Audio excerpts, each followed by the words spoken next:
Crossover. Oh, killer crossover. Just crossover. It just crossed him over. Nastily. Another victim to the crossovers. Cross him up and sit him down. Diving the crossover, powered by Everlevel Concrete Repair in Omaha at everlevelconcrete.com. Matt, Josh, good morning. Good morning. Josh, I can't go this crossover without hearing you. I want you to talk. We have to get this. I'd like to talk too. We have to get this mic situation fixed. Chris is back today. Hi, Chris.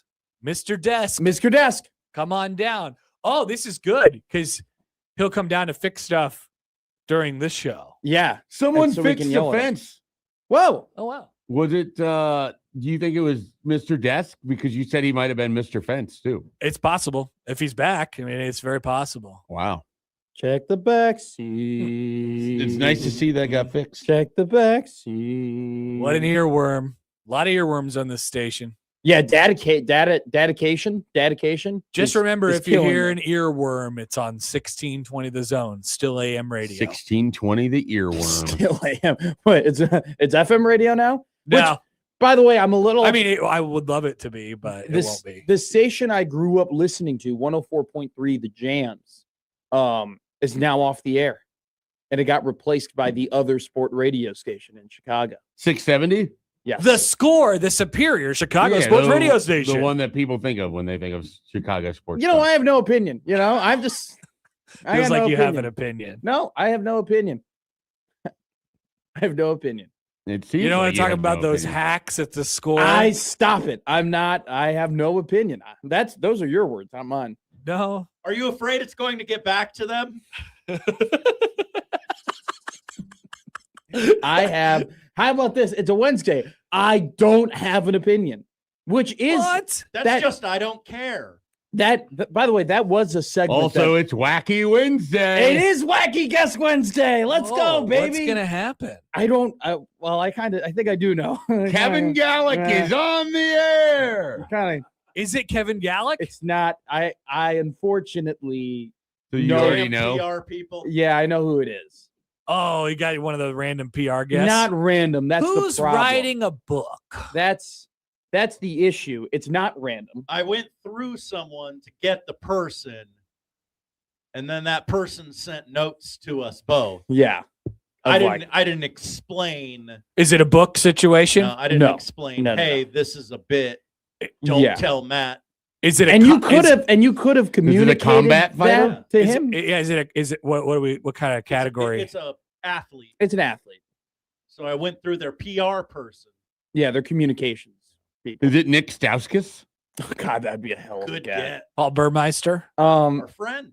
The thing is too is that the communication person knows me very well, and so I think he was emailing to help. To Oh, so it's just a Creighton person. It's just no. I know people past Creighton, man. I got connections. I had a life before I met you. Is it someone from outside of the state? I just figured if the PR person had sent back notes, I felt like that would have been Rob. So no. It's gonna be great though. It's gonna be great. It's still wacky. It's still. But you already know, so why don't you just tell us at this point? No, that's not how it works. Yeah, it's more for. So now it's Wacky Guess Wednesday for the audience. Essentially. Weird. That's the bit. What has happened? No, the bit was in for you. You didn't know who you were going to interview. Yeah. It's fine. It's okay. We'll just have to look. It's in its infancy. Now I know. Now I Josh have knows. To tell the person. Yeah, and this is a bit. This is a bit. But I don't want them to be insulted. Yeah, I was gonna say that's not going to really help. I think. Yeah. I think it's more. What sport? If I tell you, I think Josh, the next way to get around this is to tell them that Matt can't read, so they can't email. Or don't give. See, I actually don't think you'll run into this problem again because once again, this person who emailed us knows me very well. Helped get me my start in broadcasting, and we're very good friends. So I think he just had my email. My start in broadcasting. But it's not. It's an athlete. So there's a Nebraska person. No. The person who the communications person who emailed us. I'm helped get me my start in broadcast. So I'm saying that person works in Nebraska. Yes, he was at Nebraska at one point. Yeah, was at Nebraska at one point. This is fun. I enjoy this. We'll keep doing this. Yeah, he was at Nebraska at one point in his career. The point of He was at the. He actually which might have. point? He actually might have been somewhere where you were at in Lincoln.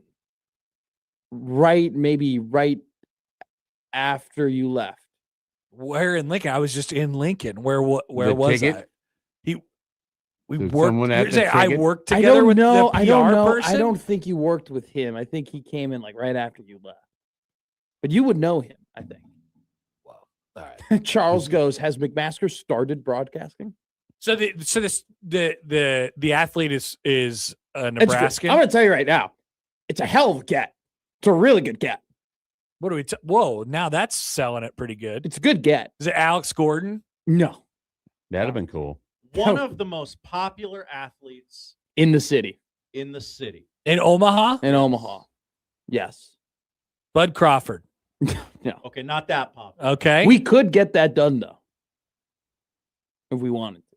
Oh, I know where this person's from now. I just figured it out. Yeah. So, which Omaha supernova is Matt Why going to are be you- talking about Why today? are you spoiling? Because I figured it out. Why are you doing? that? I figured it out. I did the math in my head. Merritt Beeson. Oh my God. That is a Lexi great get. Rodriguez? Merritt Beeson joining the show. No, that's wrong team. Wrong Oh, volleyball yep. team. So it's like I got to drill in on. I'm that. excited for you guys to talk to Merritt Beeson. It's not Merritt Beeson. What? Josh, shut your mouth. How is it right? not Merritt Because Beeson? just let him think it's Merritt Beeson, Oh, and yeah. then we talk to the other person. What are you doing? This is All right, this is let's- actually making me upset. John you Cook you are joins the show you at are 1 you are o'clock. spoiling. No, this is a segment on our show, and you're actively trying to spoil it. I told Okay. you we didn't want to tell the audience. All right. Well, it's nobody. Don't just disregard what I said. Sorry.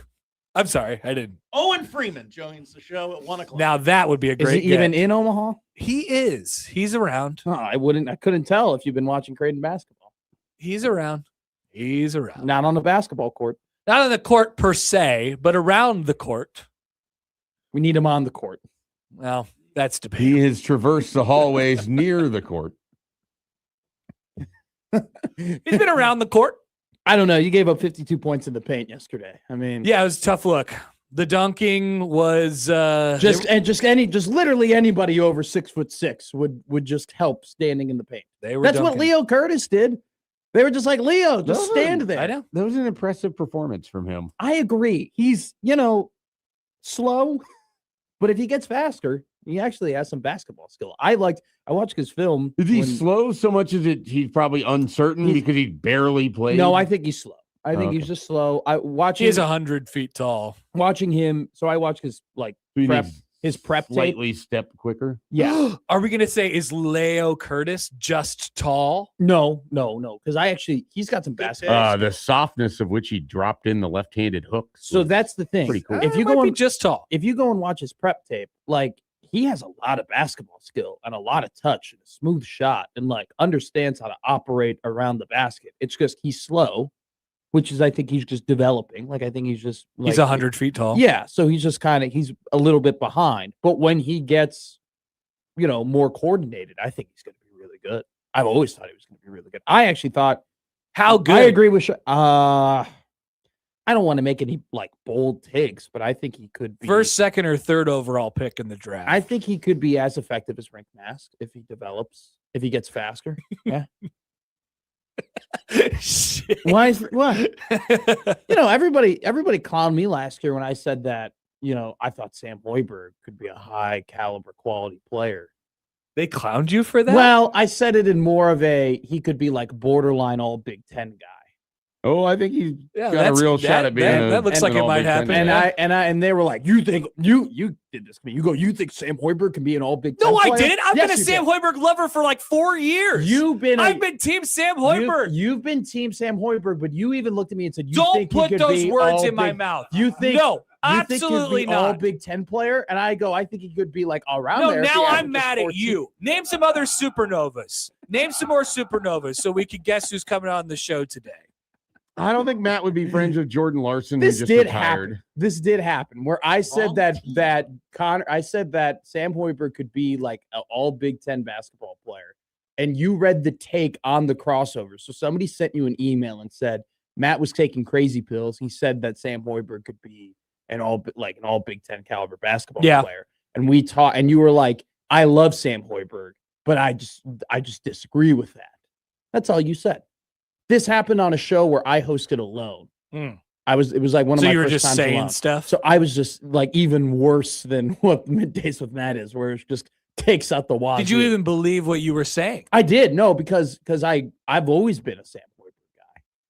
Also, too, like Don't put it on the internet that I'm not a Sam Hoiberg No, guy. I didn't say Matt's trying to make me a non-Sam Hoiberg guy. I did not say that you weren't a Sam Hoiberg guy. I just said I had a good take last year, and people clowned on me for it, and now it's kind of true. Good job by you. See, we all take your victory lap. No, I need to take somebody's got to take my victory laps because I have good takes, and yet nobody gives me credit for them. Matt, self-proclaimed, has good taste. Not self-proclaimed. You just said it. You did self-proclaim. I have good takes, and no one gets credit my for it. my or betting no one gives me credit my for betting slips would say that they're not self-proclaimed. That's Congratulations. Your betting is not a take. You understand that, right? When I make a future, it's a take that team is good. No, you're taking a calculated risk that you can financially make money. It's not a take. That's putting your money behind your Matt. mouth. If I put money on the amazing. Baltimore Ravens to win the Super Bowl because I like the odds, my take isn't the Ravens are going to win the Super Bowl because of X, X, and X. Sure. It's I think they have a statistical chance of doing this, and the money payout is worth me gambling the money to do it. I think you putting your money behind a team is a take, as in I believe in this team. And So that belief is a take now? Yeah, that's Okay, all we. That's so all this we is do. good. That's This is all, a what good do you topic. mean belief is a take? Belief is definitely a take.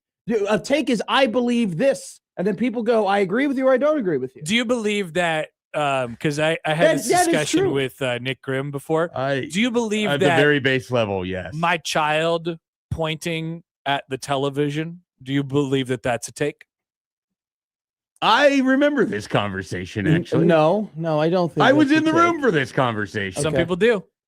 No, I don't think that's a Nick take. Grimm does. She doesn't know how to put sentences together. Well, She but you doesn't- know what she's trying to say. doesn't She's know trying how to say, turn that damn cognitive TV on. I want to watch Moana. Okay, Is that a take? but you don't know that. She's not expressing that. Oh, clearly she to you. is. I can read her mind. I'm Okay. her father. Okay. I don't know. I don't follow here. She could be saying anything about the television. Sure. To Schaefer's point, Yeah. it doesn't have to be, oh, I love if I'm betting on them, oh, I love this team and I like the things about them and I think they'll do this, this, and this. Okay. It is a I won a calculated master's risk. future by betting So- on Sergio Garcia because I knew the slip would annoy two people I was in Vegas with. Yeah. Okay. So if we're going off of like a universal generality of what betting is, sure, Mike is correct. But when I bet on something plus 900 to win, and I say, I think the Seattle Seahawks are going to win, and people go, well, they have Sam Darnold. They're not going to win. My putting money behind the Seahawks is a take that Sam Darnold could win the Super Bowl, which But some do people you would say that disagree part with. out loud? On the radio, Okay, I have. that's the take. That, yes. Okay. That's you're- the take. But my takes are supported by my betting slips, is what I'm trying to communicate. Oh, interesting. That's a weird way to do it. You're doubling down with your money. Yeah, I've done probably that. Not doing Not very on well. all of them. Yeah. Well, I'm the best famously. futures better in the country. So That is a take. I mean, That's the take. No, I think Yeah. that's The just betting isn't the that's take. just a false attempt at a fact, I think. I think this is just how I think. This is just how I operate. My take was that Indiana was going to make the college football playoff. I believed it so That's much a take. You were right. that I bet behind it. Good job. I know. But this would indicate that you would bet on all of your takes. So I'd lose a lot of money, That's what you just said. Mm-hmm. but we would all lose a lot of money. Because not Right. always That's right. betting is takes. That was some great English right there. Yeah. Holy cow. I talk? I speak. That was bad. Sound like the narrator in my audiobook. That's kind of how it can Sound like I could be on Peacock. That was so bad yesterday. We have Nick Skouskis takes today. That's I on thought you were going to docket. say you have Nick Stauskas on the show. Would have been a lot better. He doesn't play for the Supernovas. That's true. He could broadcast for them, though, maybe. I don't know. You never know. Needs more reps. it feels Probably like. has as much experience doing that as he does basketball. By the way, I guess that this very much is my fault too. When you said supernovas, it very easily could have been like, no. Yeah, Could have been like, no, you we could've. don't. Instead, you threw Josh under the bus. How did I throw Josh under the bus? You said, Josh, I threw no. myself under the Well, bus. Josh saying no to it being Merritt Beeson was, I mean, like, well, I would just allow you to just continue with the take. I was just saying you threw him under the bus. The 20 questions of trying to figure out who it was actually entertaining. That was fun. Oh, so we're going like that was good? That was a good bit? It was fun up to the point when I told you, okay, stop, and then you continued to go. Oh, okay. All right. Well, you just got to know where that line is, I suppose. I'll do better next time. The line is just shy of naming who the person is. Connor, you don't have to. It's totally fine. Totally fine. Well, next week, in theory, you don't know who the guest is, and maybe we could guess together. That'd be fun. That'd be a good time. I really think you should go with the Matt can't read, so please don't email him. I think this was more of a novelty thing than anything. I don't think it was I don't think this is a reoccurring problem we have to be concerned with. By the way, I did work with Jeff briefly. I don't know where it was, though. That was fair. That's good. I Yeah. can't remember. It must figured have been at the figured ticket. you would know him. I Yeah. figured you would know Yeah, him. I know Jeff. I know Jeff. He's good. He's a great guy. Yeah. Love him. Took me to Porky Butts for the first time. We were just Spent a talking lot of about talking Porky, about Butts. Butts today. Porky Butts is Mike great. Schaefer has an interesting conundrum. I What's would your like to go conundrum? to lunch somewhere, but I don't want it to be a fast food place Okay. because I actually have a noon hour that's open. for Yeah. lunch today. I can help you. This is great. And I don't know what I want to do, so I'm just trying to Okay. figure that out. 78th and Cass over there, that little mall area. It's by the- not in the direction I'm going. That's the problem. No, What- you are. You're going down that way. Kind of. I've got to make an errand run first that would take me past 78th and Cass. Take you where are you go? Are you going to 114th and Dodge? Going to 100 Not that far west yet. Okay. So we're in between 78th and 114th. Do you want to do the errand first or the errand second? I'd Great rather do question. it first because then I could hit lunch and then go home. Okay, so it's got to be west of Westroads, basically. West. What do you know about west of Westroads? I wouldn't say it has to be west of West. Where's Road. West? Where's West? I need West Roads on. Like a, 100. Haber knows where it is. I think I told him. go to Hawaiian Bros. I went there with Severe one time. It was very good. Oh, Sandpoint closed already, didn't it? It's gone. I got my last lobster roll 3 weeks ago. I didn't go there. That was such a. It was sad. I went in there at it was like 3:00 in the So afternoon. much regret on your face right now. Sandpoint, I There think, was- was my favorite restaurant. There was nobody in there, and I told the lady, You have the sort of regret a Peacock executive has for putting Nick Stauskas in that position. No, I actually am sad because you are the That only, guy is too. He listened to the broadcast. You did warn me that Sandpoint was closing, and I did tell you how much I love Sandpoint, and I did, and I'm such a dumb, stupid idiot, and I didn't take advantage. And I only went there once.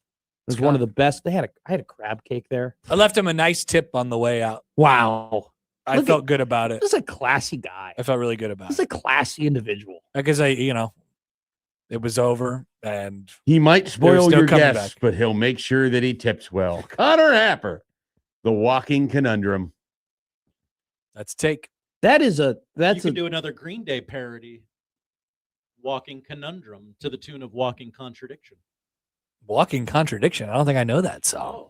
That What sounds like a album deeper is that Green Day off are song. you are you a Green Day guy? Yeah, I know. Yeah, I got the Dookie album poster in my room. of course. It's That so was sick. that only came out 30 years before you were born. No, it didn't. I mean, almost. I mean, like 15. It It did was not. probably about 88. No, it's 90. It's gotta be like 90. 90, When 90 I flat. come around. My guess is 12 years. 94. Woo! Later than I thought. February 1st, 19. Hey! We're coming up on the anniversary. Let's do something with that. 32 no, we don't have a years. show on Hey, February Wacky 1st. Guess Wednesday. We can have Billy Joe on. 32 years since No, Dookie. you get Hillary Duff instead. Damn it. Hillary Duff. Josh. Hillary Duff has That been would be a great I've guess. seen a lot more and more of Hillary Duff. I bet you have horn dog.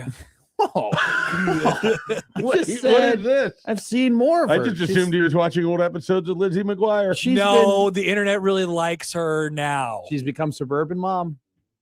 And she's Did the internet not like her before? They didn't have an opinion on her before. Really? I would have thought the internet would have been all in on Hillary Duff from the moment that she existed to now. I have opinions. I bet you do, horn dog. Mick Horn Dog to you. Yeah. I mean, we got to play. Anyway, yeah, I like Green Day. love Green Day. Green Day's They're good. performing at the Super Bowl. Are they? Are they? They're doing a pre-show, Yeah. aren't they? Yeah, I'm not going to watch that. I don't know how you guys feel I when I pledge allegiance to the flag of the United States of America. I don't know why I did the Pledge of Allegiance, but say, you see? by the dawn's No, early it's great because light. they won't have the national anthem. They're going to start a new tradition. The Pledge of Allegiance. Right. We're gonna It's to Pledge wake of me up when September ends. The best part of that being it's Green Day. So, of course, they would be the ones that would want universally people doing the Pledge of Allegiance. That's true. Yeah, famously Now pro that they have an America. album called American Idiot. Yes. And the rocket's a red glare, You got options. You got options. and the flag was still there. Yeah, Green Day's cool. Yeah, I was. My parents weren't even married. Okay, I'll do it. Crossover's powered by Everlevel Concrete Repair in Omaha. Oh, it's over? Concrete.com. I just When you were singing, it felt like it was Jim the time to Corneliuson go. over here points at the flag, and then we're done with the crossover. That's kind of how it works. Nice. That's a I good pointed anthem. at Moana like Happer's kid. Crossover is powered by Everlevel Concrete Repair in Omaha at everlevelconcrete.com. Middays with Matt coming up next.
I need your help.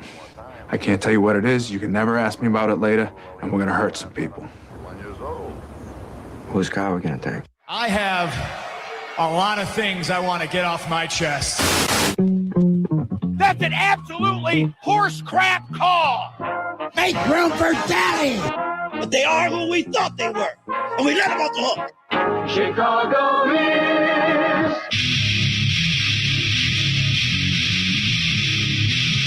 This is Middays with Matt on 1620 The Zone.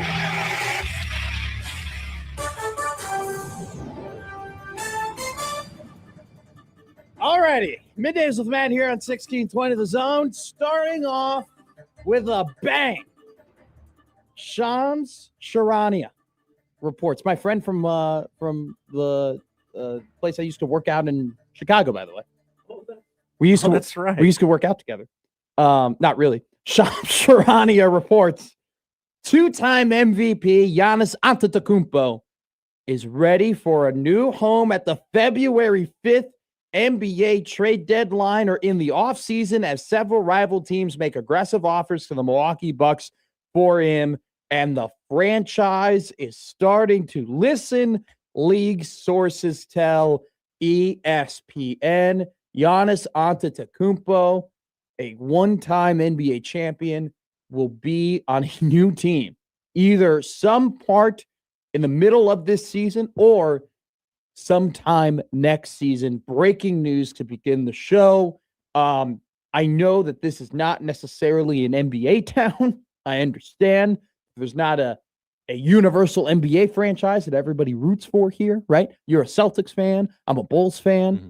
Some people here listening are Denver Nuggets fans. The other people might be Minnesota Timberwolves fans. There's Peter Krenzer, very famously an Oklahoma City fan. We are, in an area that doesn't necessarily totally care about the NBA. I will say this.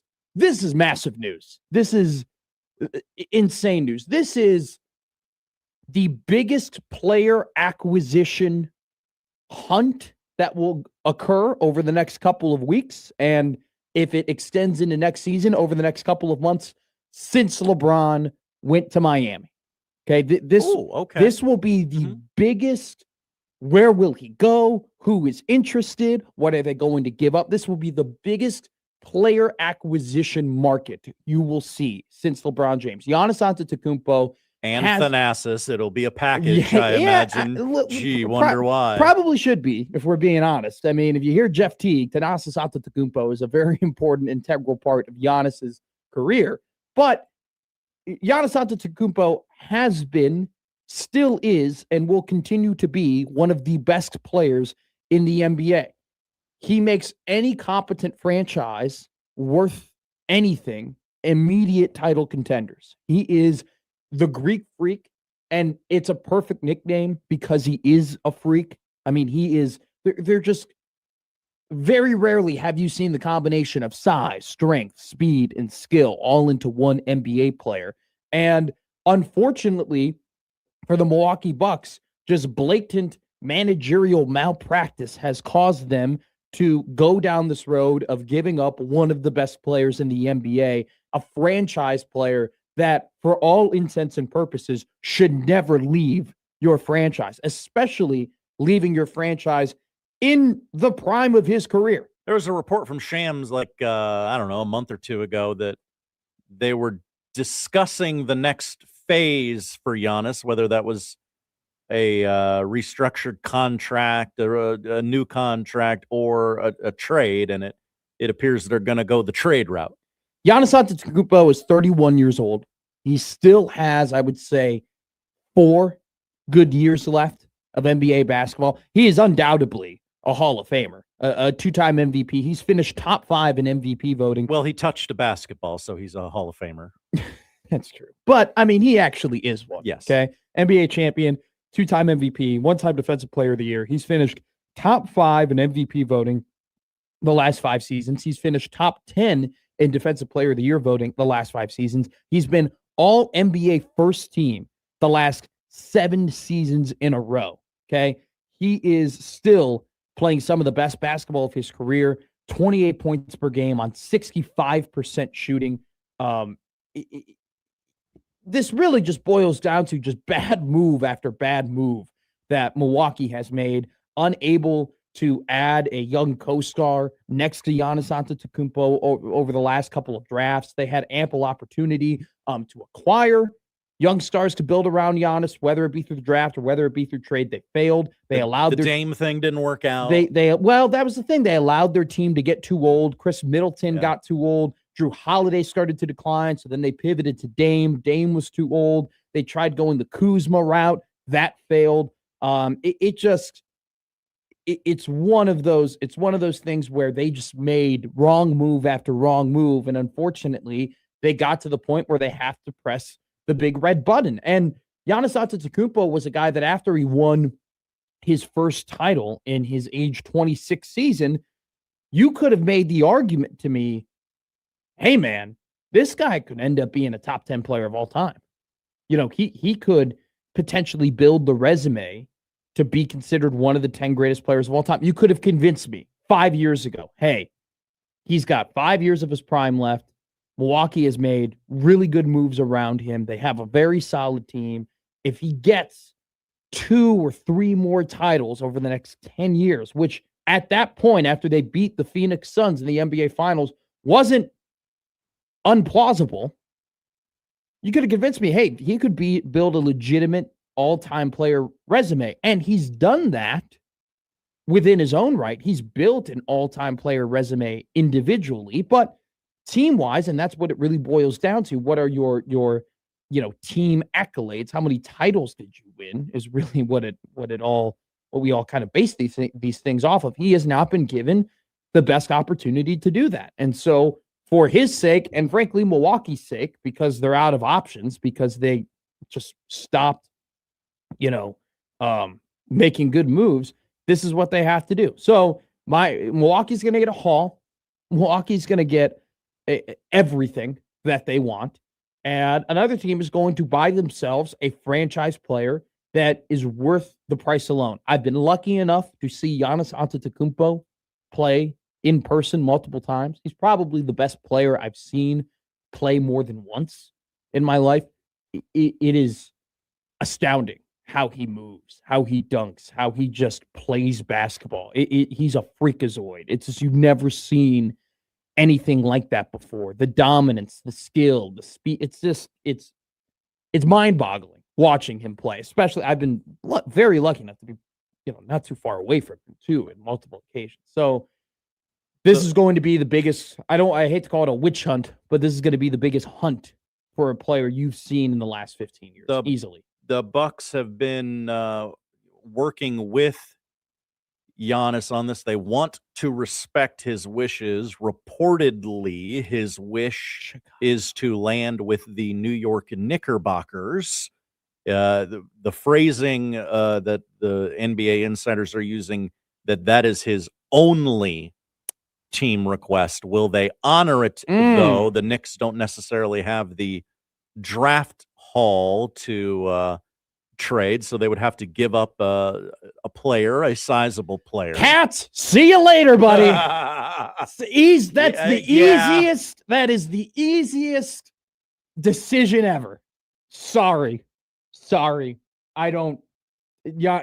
Easiest decision ever. Here you go. Here's Cat, and what else do you want? You want one of these slightly overrated Villanova guards? You want one of these guys? Whoa. You want one of these guys? The Pope is listening.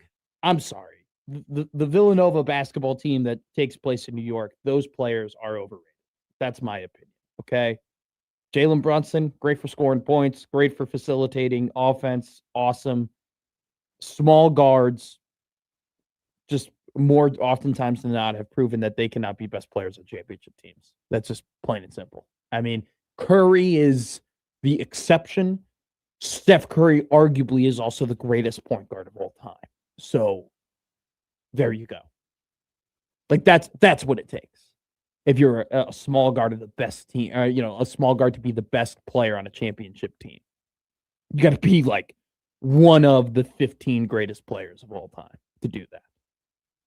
So, yeah, I think if you're the Knicks are interesting because they actually, they have a good team. They have legitimate player assets. And on top of the, like you said, they don't have the draft capital necessarily, but you do whatever it takes to get Giannis Antetokounmpo. If you have a path to do it, you just do it. You just do it. NBA trade deadline 1 week from tomorrow. This is one of those things too. Like, this is what the Luka trade should have looked like. Because what is going to happen is that these teams are going to get into a massive bidding war. They're going to get, John writes in. Listen to this. I want to read this YouTube chat from John. Is Giannis still playing? I didn't notice. Here's why you didn't notice. Because his team sucks. Because his team's terrible. Because his team is irrelevant. Well, I'm also guessing John doesn't watch basketball. Well, but my point being, though, is that Giannis Antetokounmpo has not been in the spotlight because his team has not been good. They are 18-27. They're out of the play-in. They are 5 games out of the play-in at this point. So the Hornets are a game better. It's one of those things where this is what the Luka trade should have looked like. We should have had a bidding war for Luka. We should have had multiple teams with a ton of assets bidding against one another, trying to get the services of one of the best players in the league. And this is what's going to happen now. So this is going to be awesome. For the next 7 days, you will probably hear 5 different teams are angling to get him. And one day is going to be crazier than the next. And we'll see what happens. Let me tell you right now, everyone who roots for the Miami Heat will tell you that he's coming to Miami. That is true. That is true. I don't think he's coming to Miami. Because what do they have? A team that might make sense. Oh, do you have a suggestion? Tyler Hero for Giannis, straight up. Who says no? No. I have a suggestion. Okay. Montez Buzelis? Anybody? Kobe White? Couple of draft picks? Eric knows what I'm talking about. That doesn't seem like enough. Eric knows what I'm talking about. I'm just saying, the house that Jordan built. How would that be? Come on, Yanni. Step in. Look at this court. Look at those numbers. Look at the banners. Look at the Bears? The banners. Oh, the banners. The banners. Look at the banners. Look at this place. Largest arena in the country. 21,000 people chanting your name. Giannis. Could be the biggest thing here since Jordan. Come on, Giannis. Come home. Well, Derrick Rose won an MVP. Come on. Bring him home. Why? I mean, they got their draft pick back. They traded. They got it back in a trade. From This the is Spurs. going to take more than one draft. I know, but they have it. At least they have it. Do the Thunder still have 74 draft Oh picks? my God! If you went to the Thunder, Chet and all the draft picks in the world. How about this one? Yeah. Dylan Harper and all the draft picks in the world for Giannis. Can you imagine Giannis and Wemby together? Isn't this Twin fun? Towers? See, isn't this incredible? Isn't this awesome? We love the transaction, don't we, folks? This is the biggest thing we've had since Braun. Because now everybody, even if it doesn't make sense, damn Utah Jazz fans are going to try and figure out a way that, hey, how could you think Milwaukee would take Walker Kessler? Ace Bailey, why Giannis, not? Straight up, who says no? Dude, anybody who ever told you that they love their current young prospect and they think is going to be great, they are now lying to you. I like them, but all right, we'll throw in Yang. Be really funny if you went to like the New Orleans Pelicans and none of this ended up mattering anyway. That would be tough. Trade him to Sacramento. For Russell Westbrook. Oh, great trade. Or Zach LaVine. Or the Bucks go, all right, it didn't work out for the Bulls and it didn't work out for the Kings, but it'll work out for us. We want DeMar DeRozan and Zach LaVine on the same team. There you go. Giannis Antetokounmpo on the trade block. And now everybody Bill Simmons emergency pod. Now everybody on my God, he's gonna love this. Can we just I plugged it in the trade machine. The numbers don't work. All right. I have I have 5 teams. I have 5 teams that might work for Giannis. And then I have a weird team, Sal. I have a different one. What's right? the biggest sliding door here, Sal? How about, you think Charlotte would try and make a move for him? That's what he would say. I don't know, Con Knipple and Giannis. So this is what this is going to turn. Oh God, Mad Dog is now right in my face. Holy Lord. Do they go ahead and do you think they just go, all right, how much of Mad Dog's head can we get in this shot here? It's a little like Peacock last night in the post-game interview, or was it halftime interview of Hoiberg, where they were zoomed in like this. Sorry, this is a visual joke for the radio. Yeah, I'm just really right here. Just really proud of the team's effort in the first half. We just got to keep playing better defense, and if we're aggressive, the shots are gonna fall. Take a step back, man. Zoom out. Thanks. Appreciate it. Real high school level production on that broadcast last night. Oh, we're gonna talk about it. We're gonna talk about there was a lot of high school level things in general on the court, off the court. Not our friend Paul Burmeister, though. No, not Paul, because he's listening. Not Paul, because he told us he always listens to the middays on 1620 The Zone. Paul, it's not your fault. In what I, quite frankly, believe to be the boldest lie ever told on this station. I can think of other ones. What was I going to say? It's not your fault, Paul. It's not your fault. It's not your fault. Not your fault. It really isn't. It's somebody else's fault. There's a lot of people's faults. We're going to talk about that, about the Michigan-Nebraska game. That felt like a Bears loss to me yesterday. Explain. Like the heaviness in my heart. Okay. Just the I follow. The sickening feeling I had. The kind of being slumped on the couch and just being like, ugh. Like that sucked. Like almost like you had like a irony taste in the back of your throat type deal, If you have acid reflux, you know what I'm talking about. I do. It was just a disgusting feeling. And then you turned on the Creighton Marquette game and it got even worse.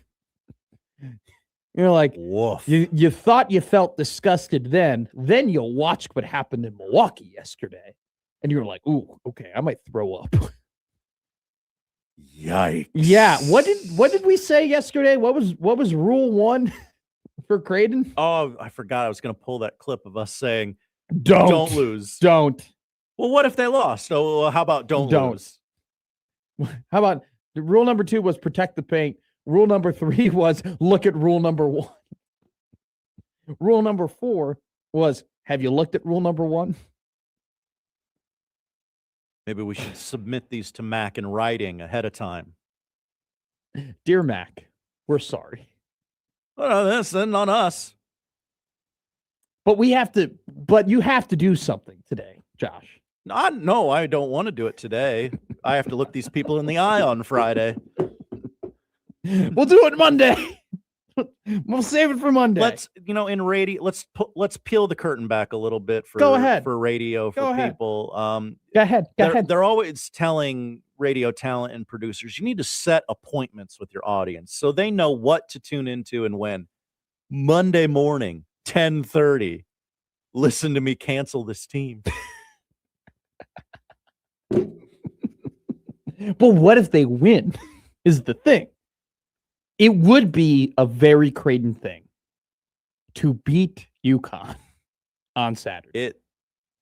I don't want to say it would make sense because I've watched this team play basketball this year. It'd be on brand. But yeah, it wouldn't be the most shocking thing it would not be as shocking as the way they lost last night. Listen, UConn is falling in the net, ladies and gentlemen. Oh. They are now 8th. Okay. That's worse than Nebraska. They have now had close encounters of, was it The Third Kind? Is that the movie? Close Encounters of the Third Kind, yes. The third time.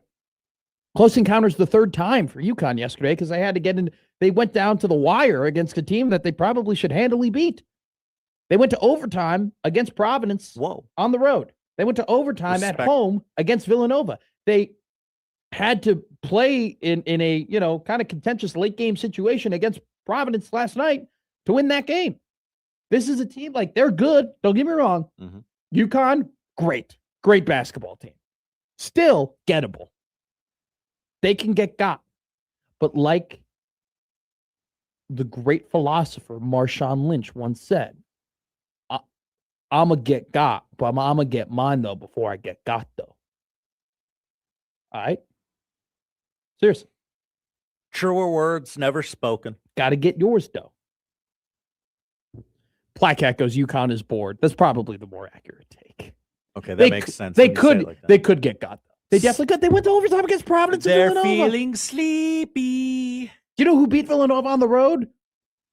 Creighton Blue Jays. People forget. They lost to Marquette. They didn't lose to Marquette. They got curb stomped by Marquette. Asses whooped. They were trailing by 29 points in the first half. Marquette scored 52 points in 20 minutes. Gross. They were 144th in the net ranking before the game yesterday. Before the game. Oh, where are they now? What? Yeah, where are they now? Creighton Blue Jays edition. They're 130th. 130 in the net. Creighton was 61 before. They are now 69 in the net. Nice. Not really. Oh, You want to be lower on that scale. okay. The lower you are, the better. Golf.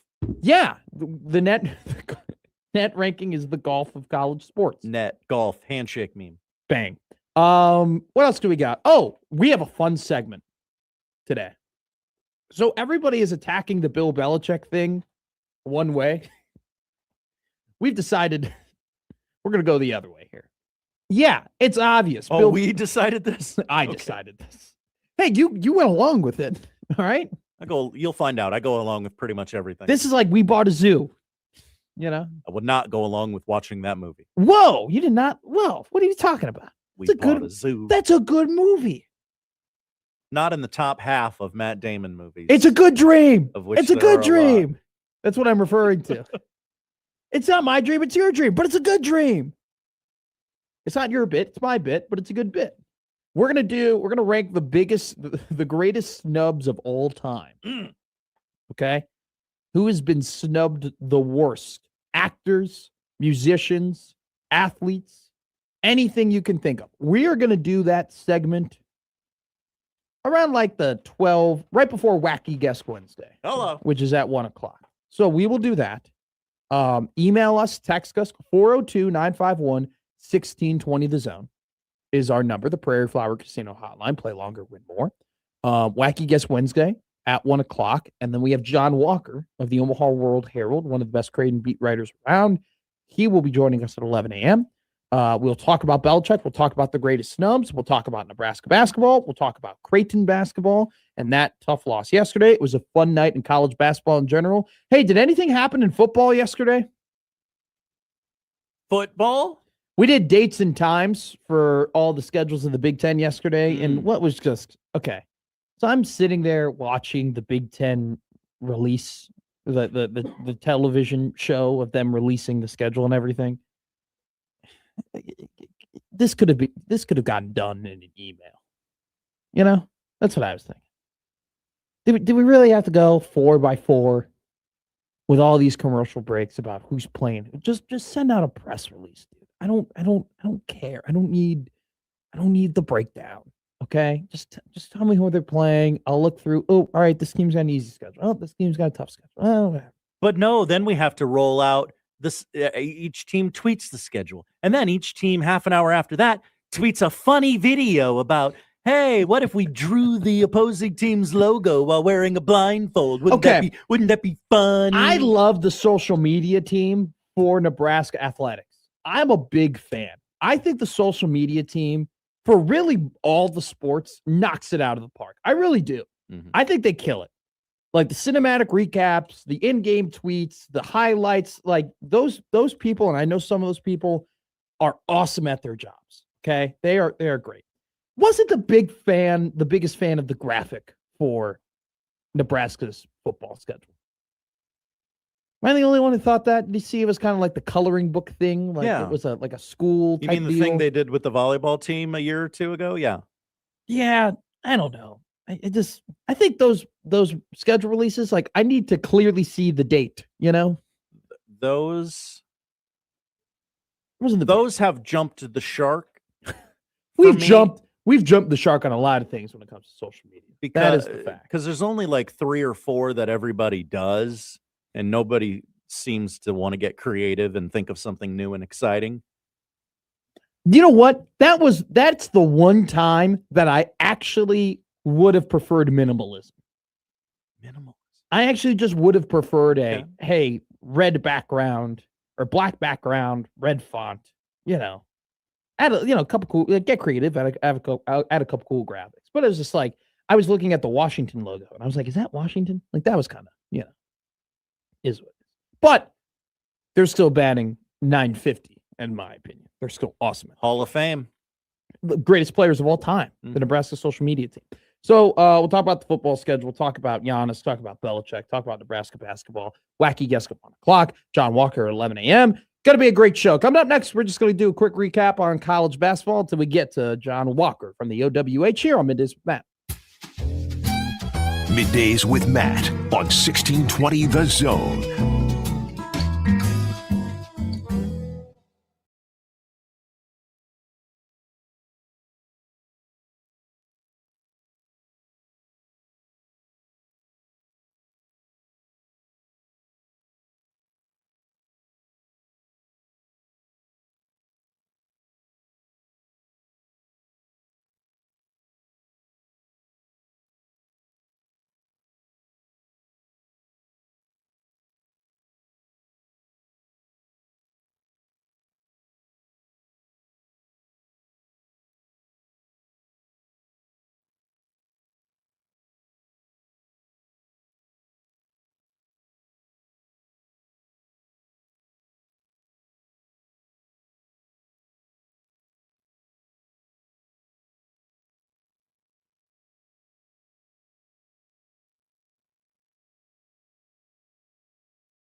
The Blue Jay Zone is brought to you by Chandler Conway. Have you been injured in an accident?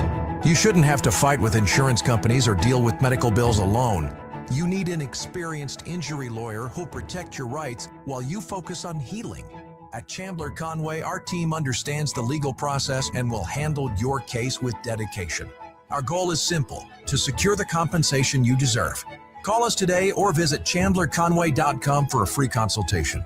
Don't face this challenge alone. Let us support you every step of the way. This year's Creighton versus Cancer Pinkout auction was one of the most successful ever, raising over $43,000, bringing the grand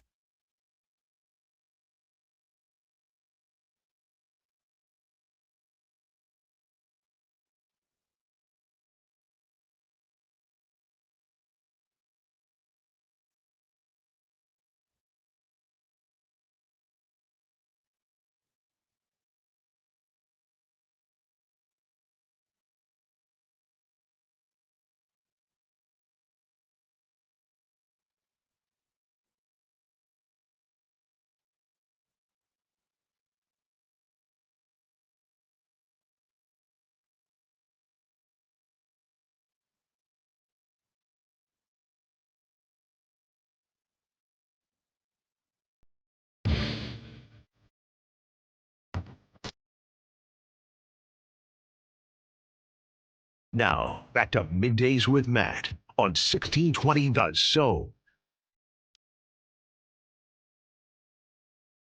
YouTube chat killing it right now. Love the discussions that's going on in here. Jimmy, Sith, Charles is in there.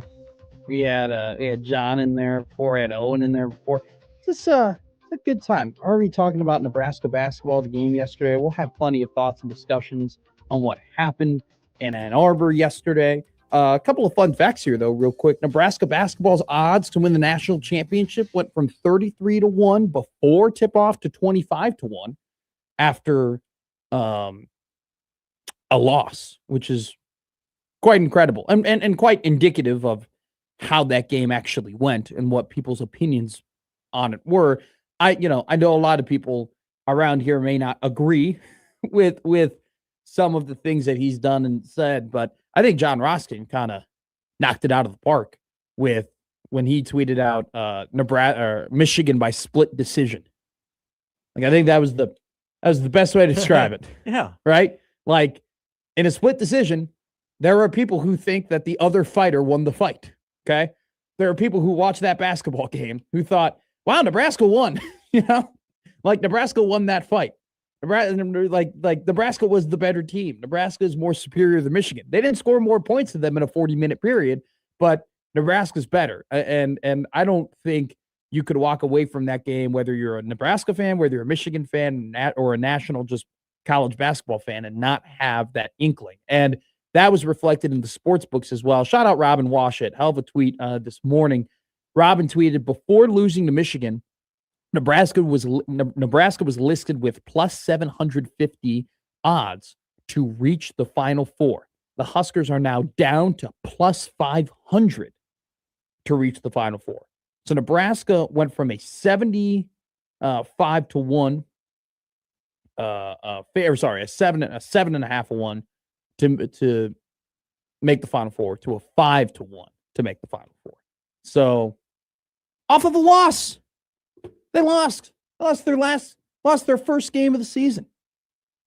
And their odds to win the national championship and their odds to make the Final Four went up. Black Cat writes in, their Ken Palm went from 12 to 10.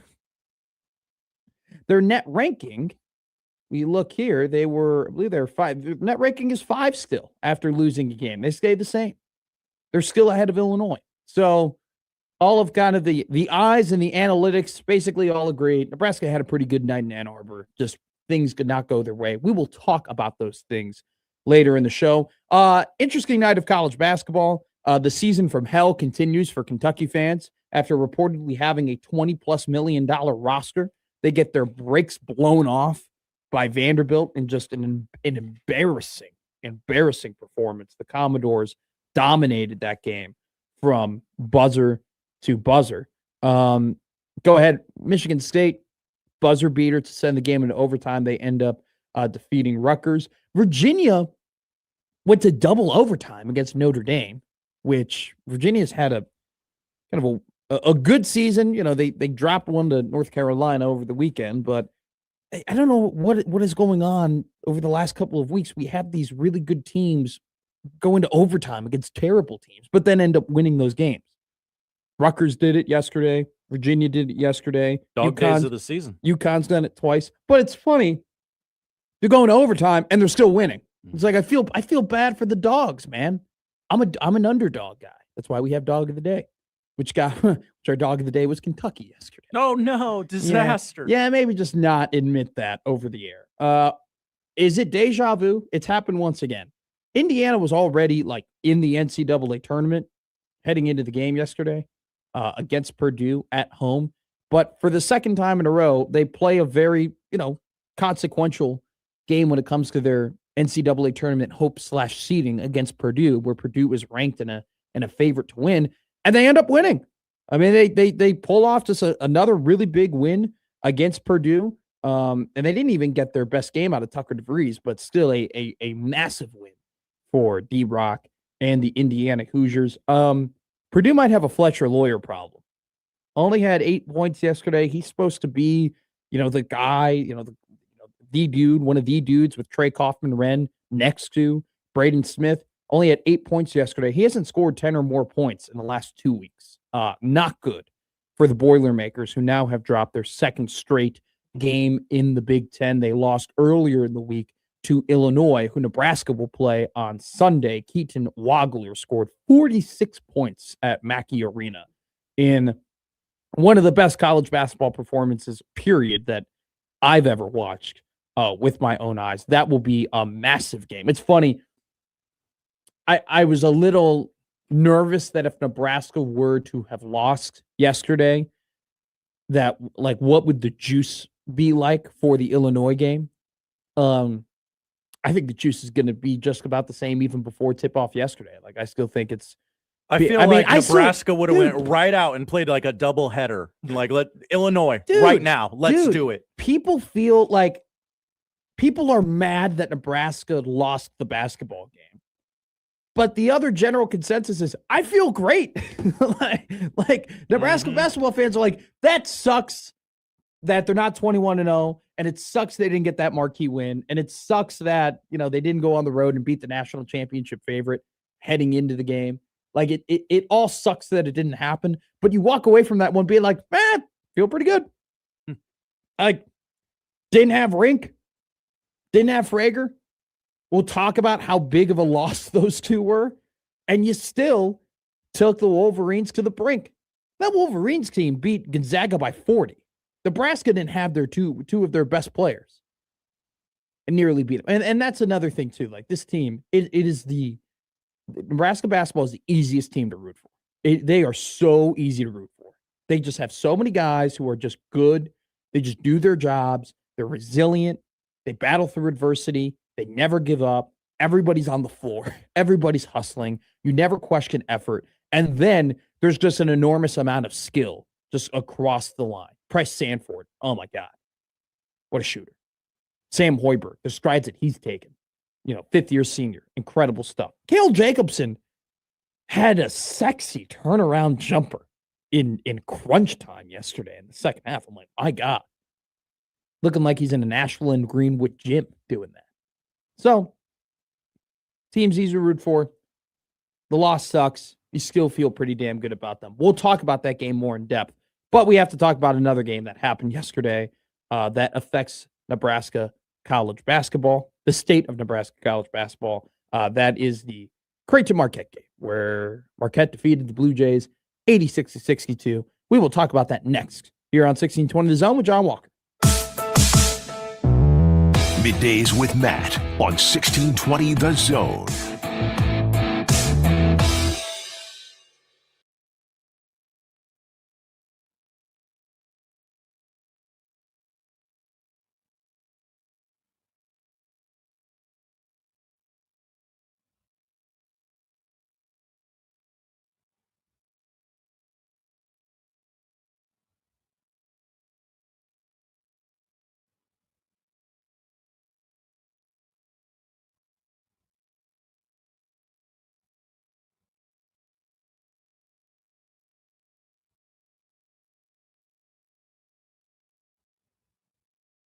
Oscar's Pizza and Sports Grill is your home for the big game. Whether it's the NFL or a rivalry on the hardwood, you will find all the action on Oscar's top of the line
Now back to Middays with Matt on 1620 The Zone.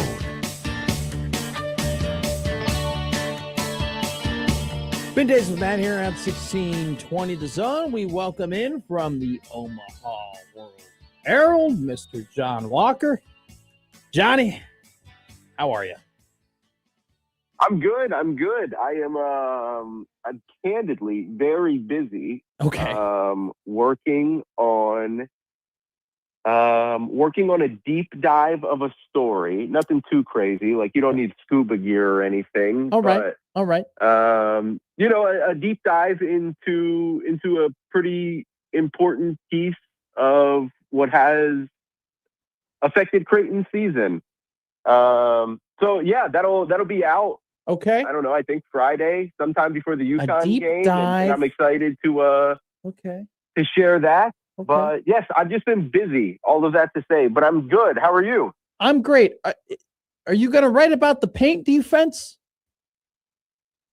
No. Okay. I wrote about that. Like last week. Okay. And, I wrote 1,000 words on. I wrote like 1,000 words on the defense, and then they gave up 93 to Xavier. Okay. So, Yeah. And then 86 points to Marquette yesterday. That was a very good piece. Let's talk about that piece, actually. Because in that piece, Coach McDermott goes, it kind of is what it is at this point.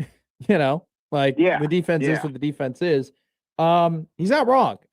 2 back-to-back, just not great defensive performances from the Creighton Blue Jays, and now they sit at 6-4 in the Big East. I remember talking to you a couple of weeks ago, and I said, John, let's be real with each other here.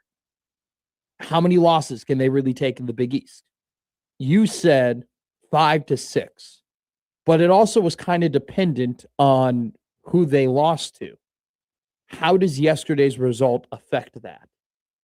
Yeah, well, I checked Bartorvik this morning, and they, one analytic service is not the end-all, be-all, but Bartorvik has a lot of data to go off of, and especially in regards to resumes and tournament hopes and what have you. And when I checked this morning, Creighton's tournament hopes were down to 4%, and 2% to receive the Big East auto bid, which would mean that Creighton would have to win the Big East tournament, something that it has never done before. So essentially, last night's loss to Marquette, for all intents and purposes, burst the Blue Jays bubble. Because I thought, as I think we all did, that they were already going to have to beat UConn on Saturday and then probably split the remaining 2 games at UConn at St. John's, right? To give themselves a chance. For example, they entered the Marquette game with a 19% chance to make the NCAA tournament. So the hopes were already grim, or at least as grim as they have been for a program that has been to the past 5 tournaments. And now they're at 4%. You could not afford to lose to Marquette, Matt. Because in addition to my thing is they already needed to take 2 of the remaining 3 anyways, from against UConn and St. John's to give themselves a chance on Selection Sunday. And then you add the loss to Marquette on top of that, and it's you'd have to go 3 of 3. You know what I mean? And even then, it's who you lose to matters, in the fashion in which you lose matters. And the fact of the matter is they got blown out, trailed by as many as 31 at Marquette, a team that had won 2 Big East games by a combined 2 points. And I believe that was Creighton's largest halftime deficit since 1993. We weren't even born yet, Matt. Oh, that's so See, that's how long it's been since Creighton has played that bad of a half. And they've had some bad halves this year. Yeah. Boy, they have. They really have had bad first half. Like that Kansas State first half was disgusting. Yeah, it was abysmal. Like Max came in the post-game presser that day and said that it was embarrassing. That doesn't happen, right? Yeah, but like last night, all things considered, Creighton finally having a little bit of time off, Creighton needing to have a sense of urgency. Creighton can't afford to lose to Marquette. And all of that kind of created a nightmare scenario for the Jays, who have still yet to win back-to-back games this calendar year. Wow. See, it just, John, in a lot of ways, it just didn't make any sense.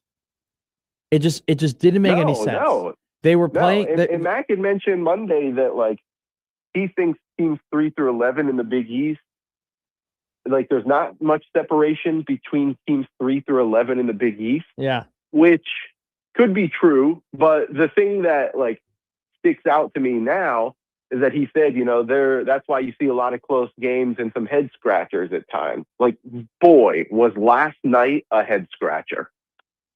It just is one of those things too, where it's like they had, so look, this team had gone on a grueling stretch of, what was it, 6 games, if I'm not mistaken, or 5 games in 15 days, something like that, John?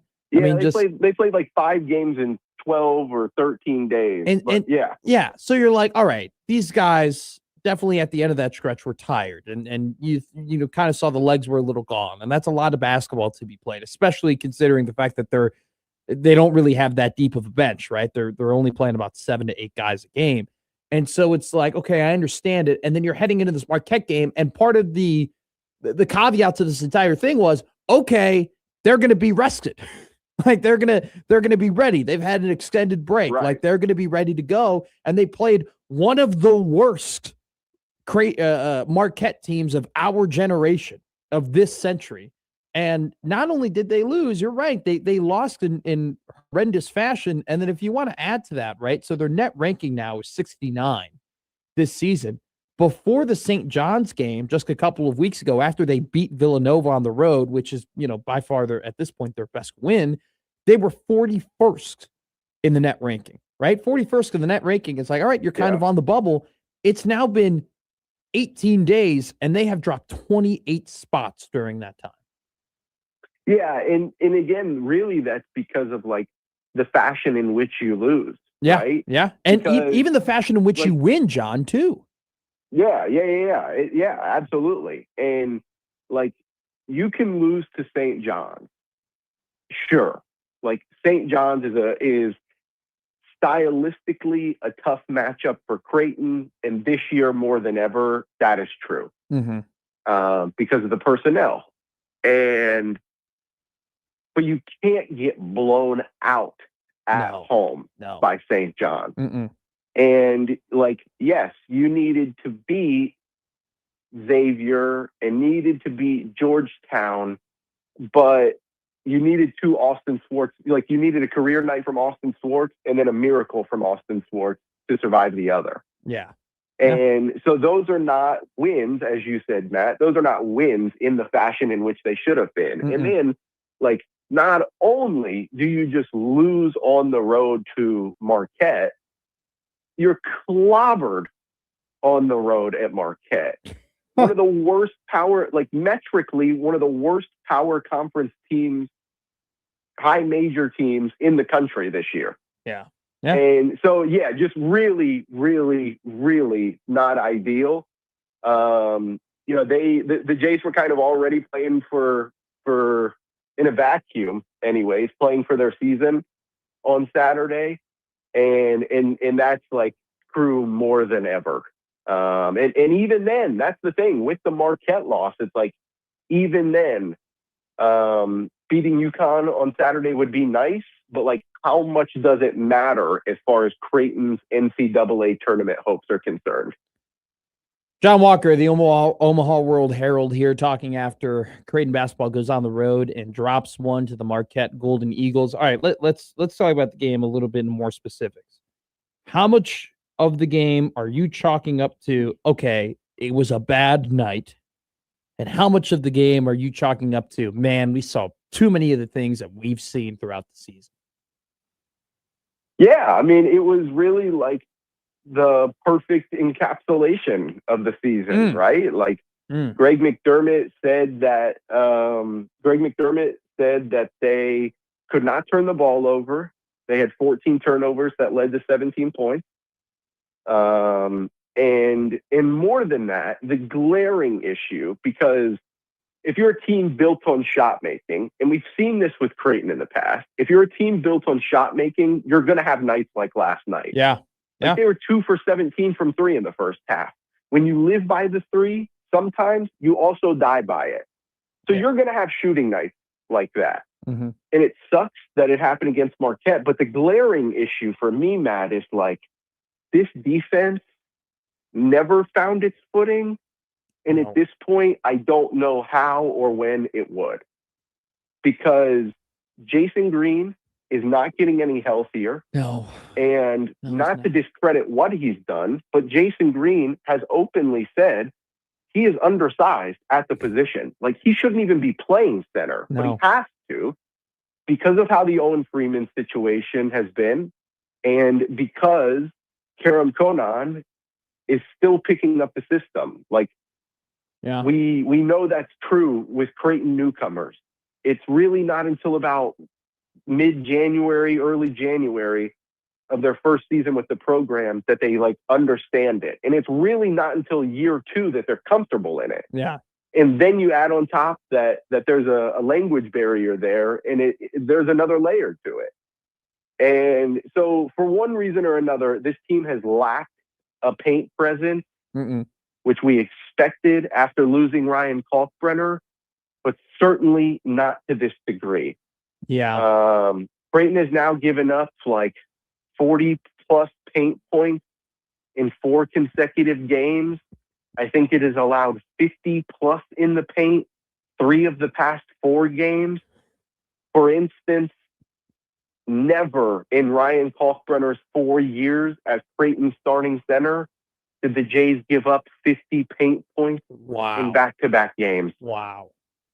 Seldom, it happened, of course, but seldom did they give up 40 in back-to-back games. Wow. And so it's just been an issue. It really has. And the big issue, Matt, is that not only do you have the lack of a rim protector, but the perimeter defense changes with the lack of a rim protector in a drop coverage. And Josh Dix has carried his pulled his weight as a perimeter defender, but it got to the point last night where nobody could stop Nigel James. Few teams have, to be fair. But Creighton did such a poor job of staying in front of Nigel James that Greg McDermott played Shane Thomas to try and slow him down. And that's not a knock on Shane Thomas. But look at Shane Thomas's game log this season. It's not very extensive. You know what I mean? No. And so it got to the point last night where Mac was like, why not? Like we've got to try something because our defense is not working. And that was really just kind of like a perfect encapsulation in my mind. Well, the paint touches go both ways too, because Marquette yesterday had 30 combined layup/dunk attempts, and Creighton had 10 combined layup/dunk attempts. So it's not only that they couldn't defend the paint, they couldn't get to the paint either. John, I'll just because you mentioned 4% from Bart Torvik, and it's not the end all be all, in terms of sabermetrics and all that stuff, in terms of advanced analytics, in terms of Creighton's chances to make the NCAA tournament. But after last night's loss to the 144th ranked, now 131st ranked in the net Marquette Golden Eagles, the future of postseason play for this Creighton basketball team in the NCAA tournament specifically looks a little dim. I'll let you take it wherever you want. Like, your outlook on the season and how realistic. I mean, like, what do they have to do? Let's just do it this way. What do they have to do to make the tournament at this point? And is that feasible? They have to win the Big East tournament.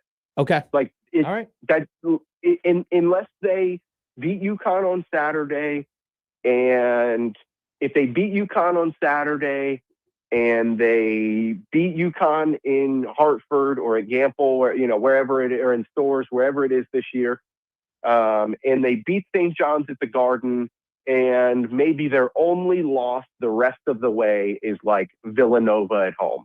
Yeah. Or UConn at home, whatever. And they beat Villanova and they beat St. John's at the Garden and they beat UConn in Stores. Like anything short of that, and I really don't even know if that's I don't know.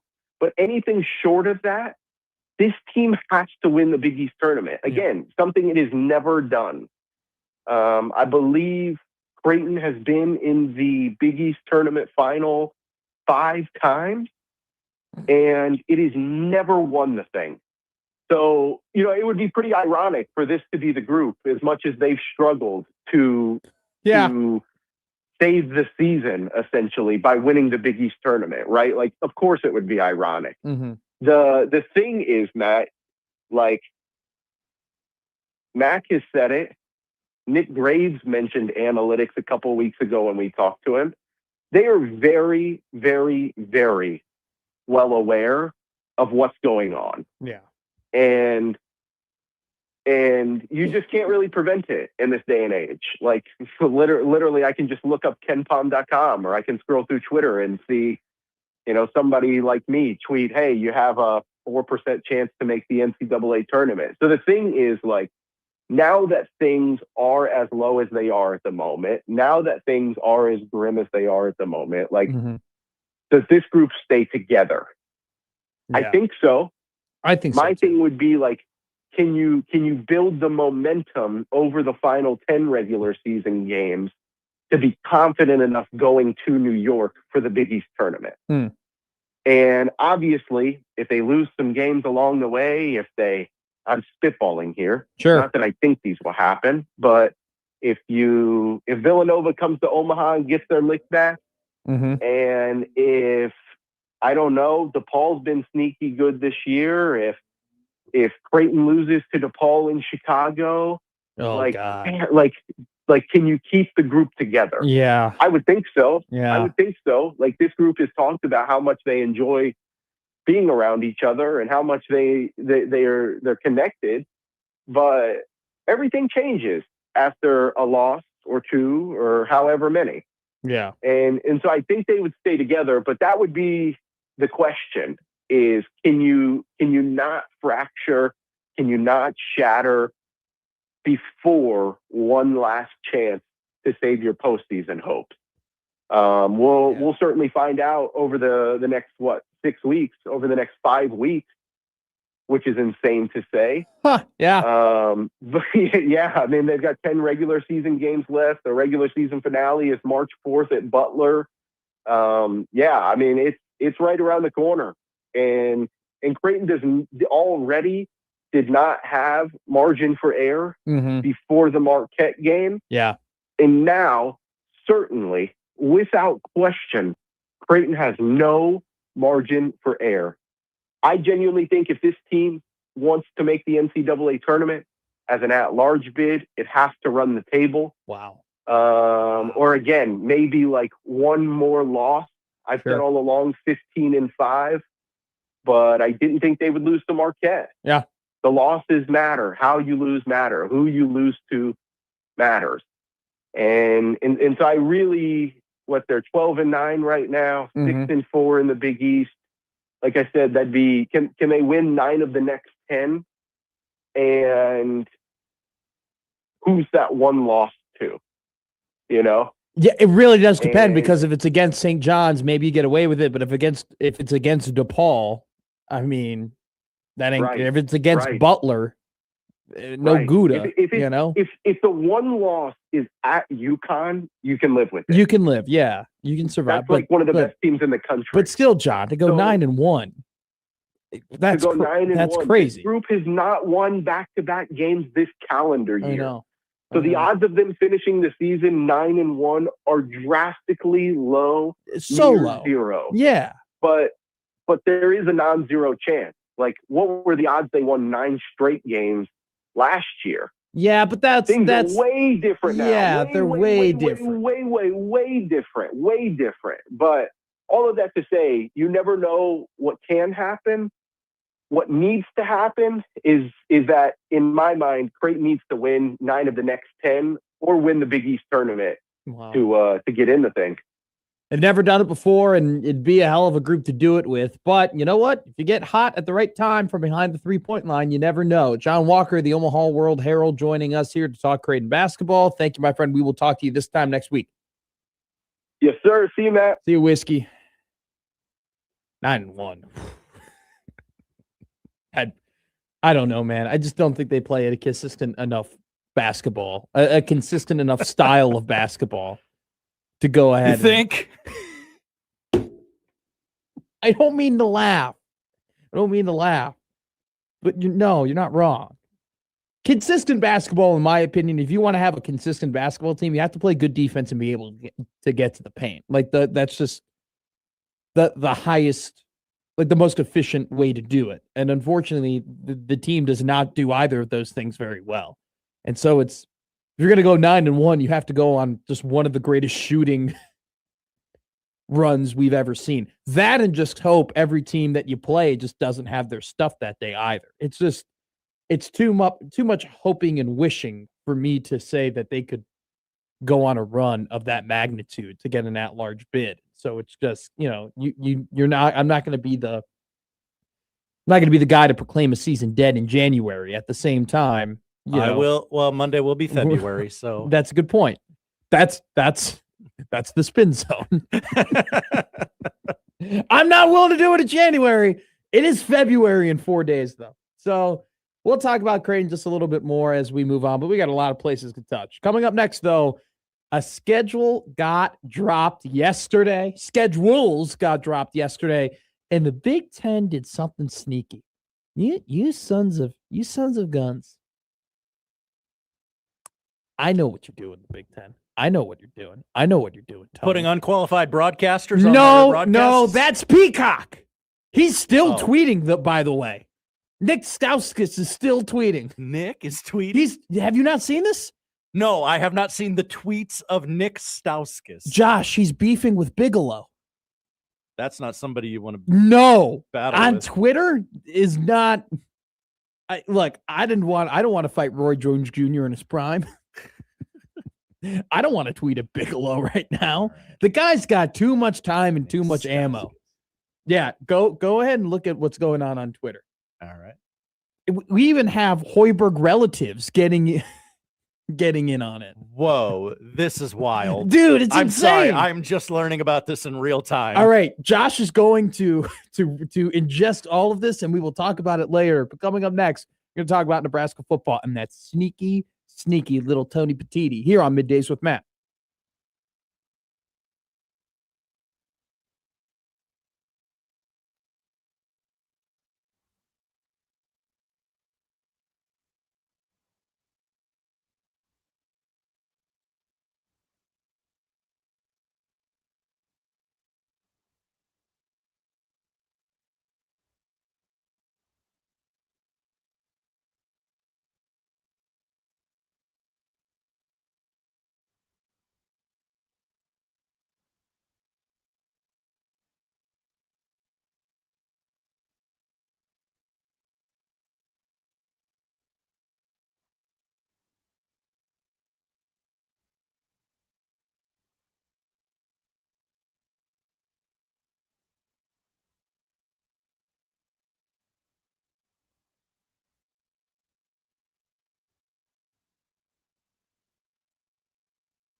Now back to Middays with Matt on 1620 The Zone.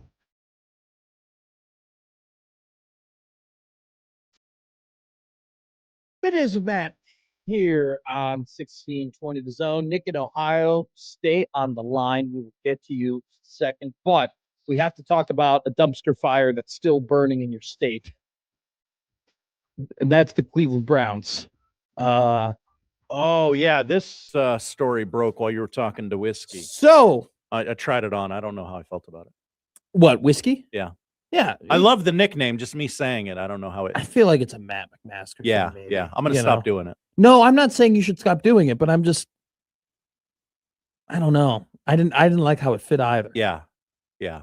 I just don't think that's your brand. I think you just have so much class that I don't know. That can't possibly be true, but thank you. Well, you at least present yourself that way, you know?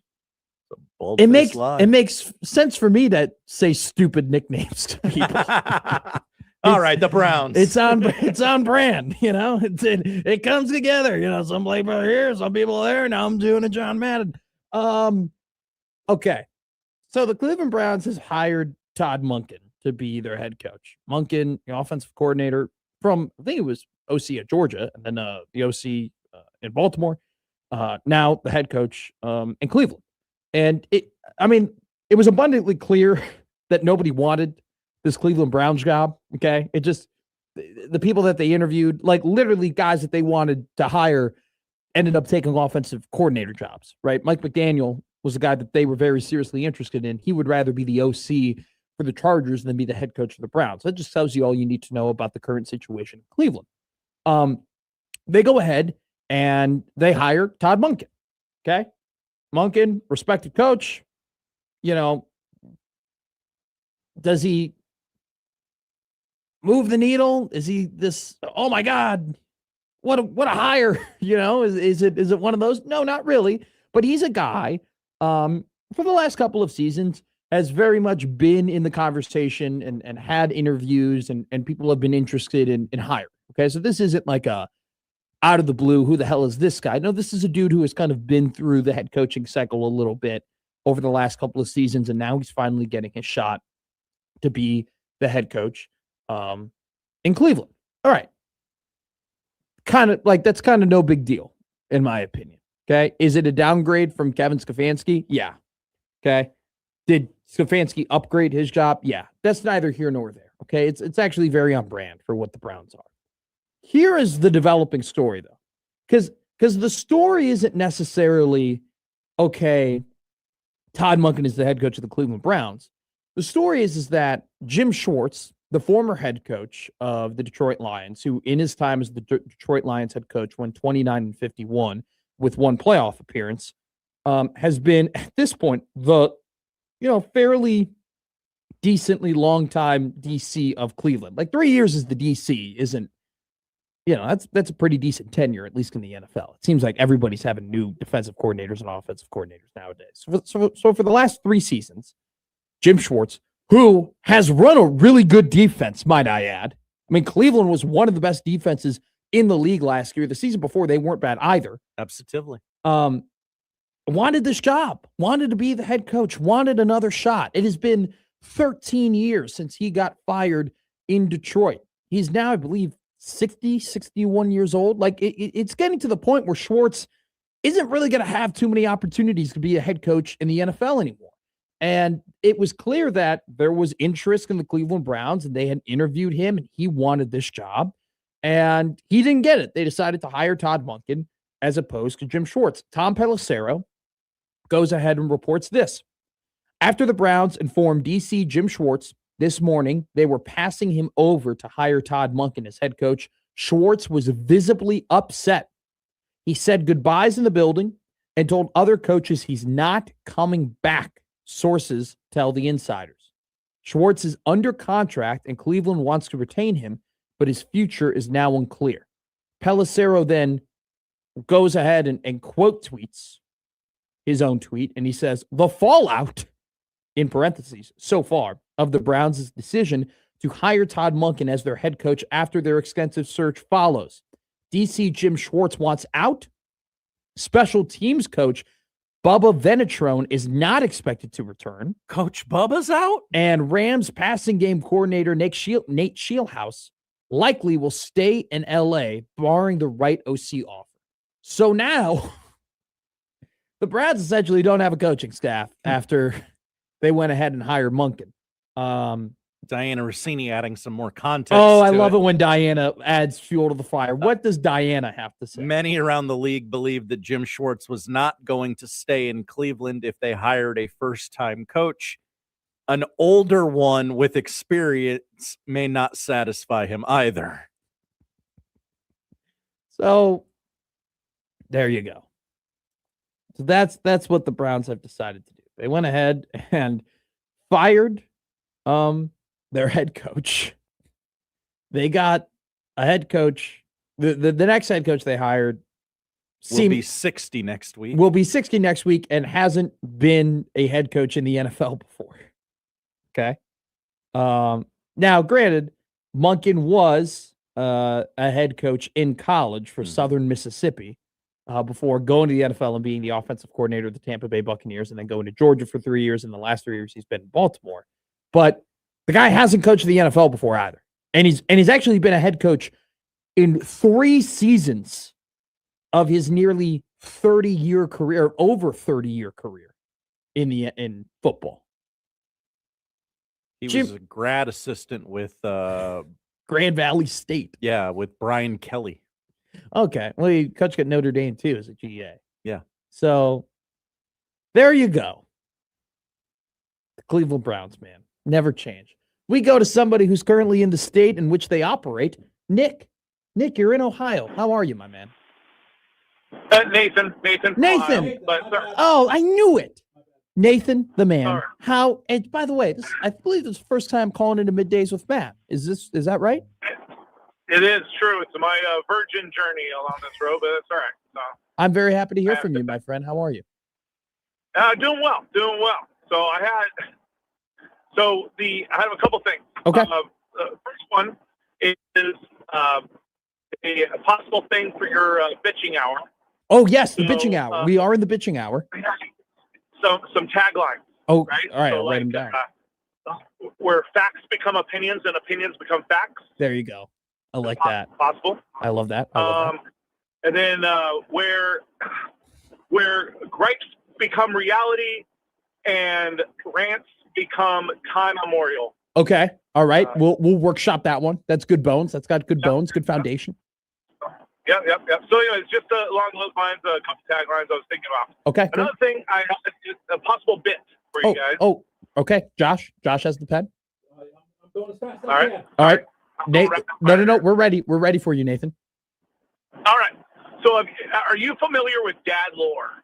Dad lore. Yes, I'm aware with dad lore. That's like your dad lived an entire life before you met him, and you find out different things about him, and you never knew it. Like I found out that my dad was friends with DePaul basketball legend Mark Aguirre a year ago. I had no idea. And apparently they hung out. Right? Yeah. And a lot of times as dads, right? Because I have a ton of kids, as we're well aware.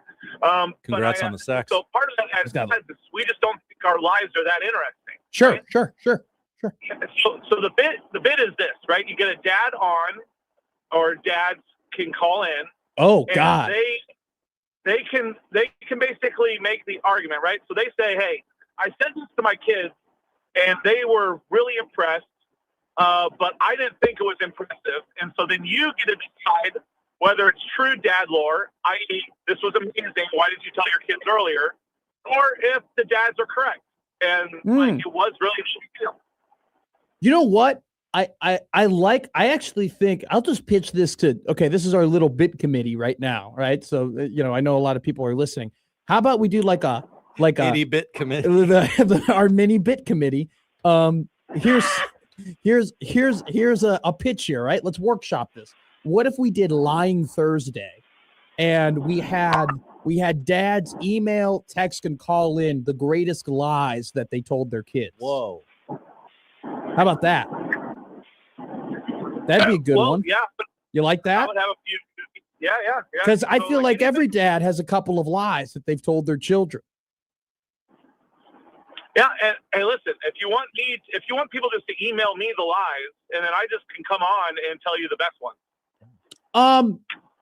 I'll deny that request, but we will give you royalties from whatever maybe monetary value we get from Lying Thursday.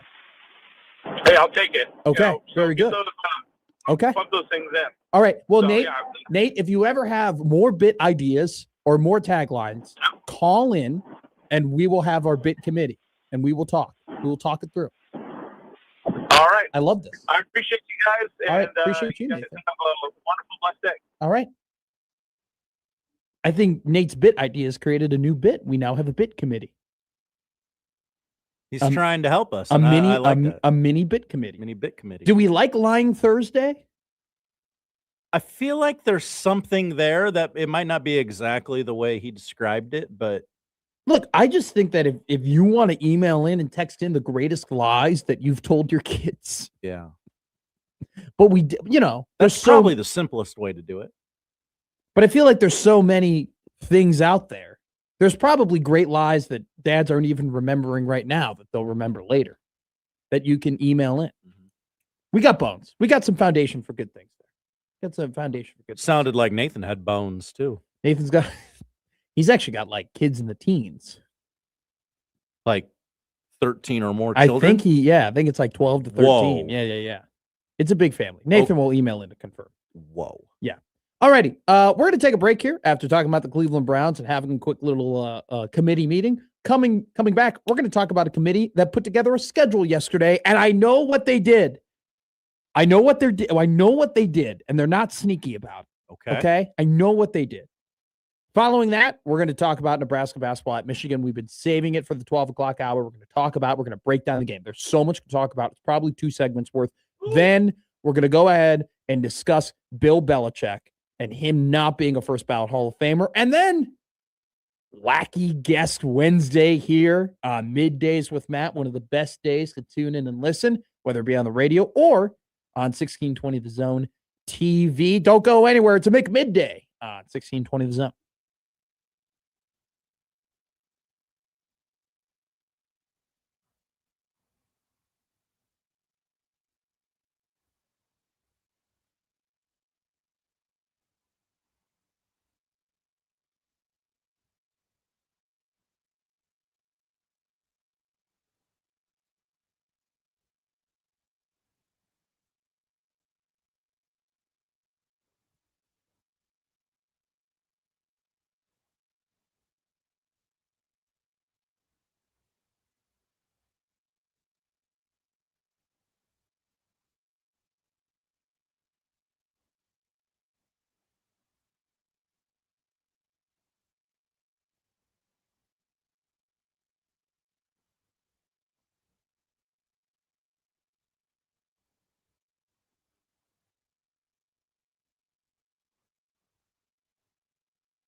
Creighton men's basketball in the fight against cancer as it raises money for the American Cancer Society and Hope Launch. Visit Ticketmaster.com to lock in your seats now. And that's your Creighton Sports Update powered by Monster Tree Service.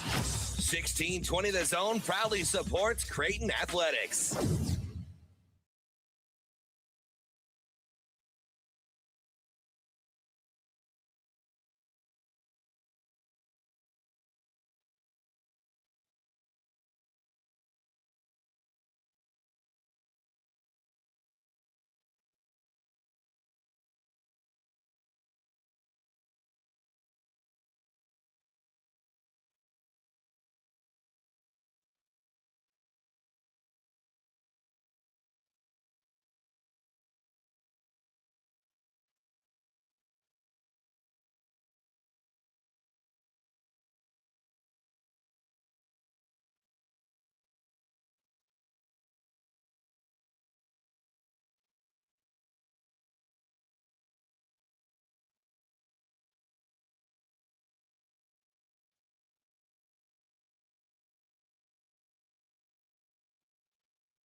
Now, back to Middays with Matt on 1620 The Zone.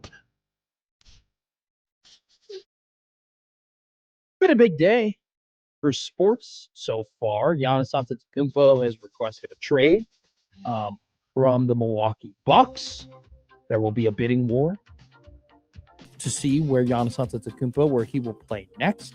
Jim Schwartz got snubbed from being the head coach of the Cleveland Browns, just like Bill Belichick got snubbed from being in the Hall of Fame. We'll talk about that in the next hour. Also, don't forget tonight, Coaches versus Cancer night for Omaha men's basketball as they take on South Dakota State, 7 p.m. At Baxter Arena. You can listen to that on 1290 Coil tonight. Big game for the Mavericks. All right, Big Ten. I know what you did. By the way, I've made an executive decision real quick. Okay. Because it's our show, but my name is on it. So I'm just going to go ahead and use my executive power here. Because of what's coming up next in the next hour, we are going, and this is a one-time only deal. This is a one-time executive order. I promise not to do it again. Those are very popular. We are extending the bitching hour. Okay? Whoa. We are only a one-time only deal. We are extending the bitching hour. It will go past 11 a.m. because we have a lot of bitch moaning and complaining to do in the 12 o'clock hour. But if you know, like a little inside baseball here, like we get our most listeners from 12 o'clock to 1 o'clock. And so we can't, spoil the best bits, unfortunately. We have to save some of these things up, They want that Husker hoops talk. But I have to bitch, moan, and complain. And it's just like, we're a principle-based show, right? Aren't we bitching, moaning, and complaining from 6A to 6P? No, but and sometimes to 8P when the sports schedule allows. But you always have to put the asterisk at the end. That's right. There, when it allows. Yes, but 11 a.m. is supposed to be an amplified version of that, which we do a good job of getting all of our complaints out from 11 a.m. to 12 p.m. But one time only. I'm writing an executive order, and we are passing it. Here, do you have a pen? You have a pen over there? I have many pens over here. Can you just give me a pen real quick? Okay. Just give me a pen. Here you go. You ready? Because this is how they do it. Here we go. King Matt over there. Wow. He signed it. I signed it. It's official. Isn't what they do, right? They sign it, and then they hold it up. Some people who sign executive orders do that. I've signed the executive order. Others who have signed lots of executive orders. A lot of executive orders. Both sides have signed a lot of executive orders. So many. We're bitching, moaning, and complaining from 12 o'clock to 1 o'clock today. So there you go. It's official. Let's talk about Nebraska's Big Ten schedule, shall we? We don't have to do like a full deep dive. Okay. You don't want to break down the non-con real quick? No, not really. Okay. Obviously, there are some things to take away. 4 of your first 5 games are at home. Okay, very interesting. 3 of your last 4 games on the road. November. What's the one home game in that batch? Ohio State. Oh, so the 3 games. November is going to be a tough month. November is going to not as tough as what it has been. But still, are you sure? He's like 1 in a million in November. At Illinois, not an easy game. At Rutgers, still an East Coast trip. Ohio State, oof. At Iowa, at this point, the Hawkeyes are a house of horrors in terms of beating them under Matt Rule. So that's just always tough. The Big Ten did something very sneaky here, though, because there are 2 points to this schedule making process, right? Number 1 is don't screw anybody over. Like make it as clear as possible that you're not trying to screw any teams over, right? Don't allow there to be 1 week, 1 week you're in the West Coast and the next week you're in the East Coast, right? Don't have, lopsided buys and don't have too many consecutive games where you're on road trips. Like there's a way to manage schedules where you're like, all right, this did not shake out well, right? How they decided to put this together was not favorable for this team, was more unfavorable. So that's goal number 1. Goal number 2 is make big early season matchups, because it's hard to predict what teams are going to look like, especially in this day and age of college football, what a team will look like in November, right? It's just, You can be like, oh, hey, this is going to be a great late November matchup. And then all of a sudden, Penn State has already fired their head coach 4 weeks into the year. So you try and make some good early season matchups so you can, hit those TV ratings, make sure you got your marquee stuff. And then later in the year, you just hope the cookie crumbles, right? You just kind of try and do your best. The Big Ten was very sneaky here, okay? And they did not do this on accident. The Big Ten, without a doubt, purposefully scheduled Michigan State and Maryland as the first 2 games for Nebraska to play in the Big Ten slate because those are their weaker opponents. And they know, even though it's a bad vibes offseason, and even though Nebraska fans are very, very smart. I see what you're saying. And even though that we watch games and even ourselves will call out some BS that's happened for the Huskers, whether it be for them or against them. Still, if Nebraska is 5-0 hosting Indiana, that's still going to be something. That's still going to pop a rating. There still is going to be an inkling. If they're 5-0 heading into Indiana, there still will be an inkling of, okay, what if they did it? Like, what if for once they pull an upset? What if they gave Cignetti his third loss? Come on, what if they did it? Wouldn't that be something? Right? Because it's different. Damn it, you're right. It's different. It's different when, like, you schedule Ohio State right away, right? Like, if they scheduled Ohio State right away and then they were 4-1 heading into Indiana and they got their butts whipped by Ohio State, nobody would give a crap, right? They'd be like, all right, it's just going to happen again, right? But the fact that that was calculated. That was a calculated play. Hey, feels like an important time to bring up that Nebraska is 0-7 all time on big noon kickoff. So there it is. Because they will find there'll be wow. I mean, look. People didn't think this would be a good year for Nebraska, right? They didn't think it they lost Dylan Raiola and look, they're 5-0. They beat Michigan State. They beat Maryland, right? That's a great start to the season. This is going to be a great test for them. They beat the entire Rust Belt in the non-con. Indiana's got to go on the road, and they got to play a team. Memorial Stadium, one of the toughest places to play in the country. Rust Belts to ass. They're gonna host the national championships. This is gonna be a big game. Is this the moment Matt Rule turns it around? That's how they're gonna promote it. Okay, and I know how that game is probably going to go. Okay, but that's what they're going to build up toward. And then, ladies and gentlemen, on the very, very, very off chance,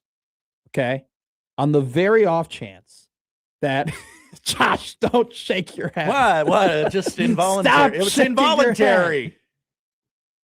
On the very off chance that Nebraska beats Indiana at home, stay with me. Okay. Who do they play next? They got to go to Nike. They got to go to Oregon. And take on Dylan Raiola and the Oregon Ducks. And it's like, oh my God, like Nebraska, holy crap, they're 6-0. They beat the national champions. What an upset. Now can they prove it again? Can they have another big win? They have all the momentum in the world. Dylan Raiola's standing on the sideline. He's seeing his team come off a national championship win. Well, now if they lose to Indiana, you're just kind of like, all right, they're going to Oregon. And that's kind of how it was already. It's going to be a tough game. Chance in Texas on the YouTube stream says, would we honor the Nebrasketball national champions at halftime of the Indiana game? Yes. I think you'd have to. You have to. You have to. Absolutely. Bring everybody back. As much as you would be tempted to do it on like the first home game or maybe even the second when there's that little lull after the excitement of the first game, you got to do it against Indiana. Vince goes 5-0 is mighty hopeful. I know. All right. But the Big Ten has given you the greatest chance to do that. They could not have set that up any better for that. And that's why they did it, because they know no matter how the wins would occur and no matter how bad the vibes in the offseason would be, Nebraska going over a month being undefeated, even though they're probably going to lose to Indiana, there would be enough interest in that game to at least draw in the first quarter. Important to note that they do play Maryland in the first Saturday of October. Okay. So you don't have to face September Maryland, which, as we all know, is a beast. Great point. Great point, Josh. So now looking at the rest of the schedule, it's something. It's a schedule. It's a schedule. Indiana, Oregon, Washington, Illinois. That's a tough. That's a tough stretch. That is really that's difficult, man. That's difficult. Those are 4 great to good programs in the Big Ten that you have to play consecutively. And then when you're out of all of that, then you get a nice trip to Piscataway. They're gonna go 5-0, and then 1-7 or 1-6. Pray to the football gods that Saturday, November 14th, they can become bowl eligible on a road trip to Piscataway. Jeez. And then a sneaky win at Iowa? I don't know. Like, that's what it's going to boil down to. Is this team good enough for a sneaky win or bad enough for a sneaky loss? Today, on January 28th, I feel the latter to be true. Okay. The buzz of summer has not yet hit me.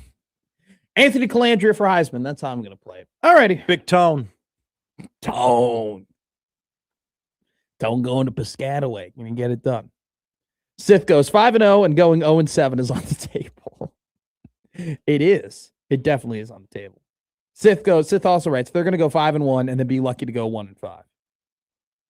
The last 2 decades would indicate a sneaky loss. I totally agree. Chance writes Tony C is going to the distance. We'll go to the text line real quick. John goes, why in the world would he think Nebraska could beat either Michigan State or Maryland? Have you forgotten who their head coach still is? Alrighty, coming up next, we're done with that toxic conversation. Nebraska basketball, their odds to win the national championship increased, and yet they lost on the road. We talk about that next here on Middays with Matt.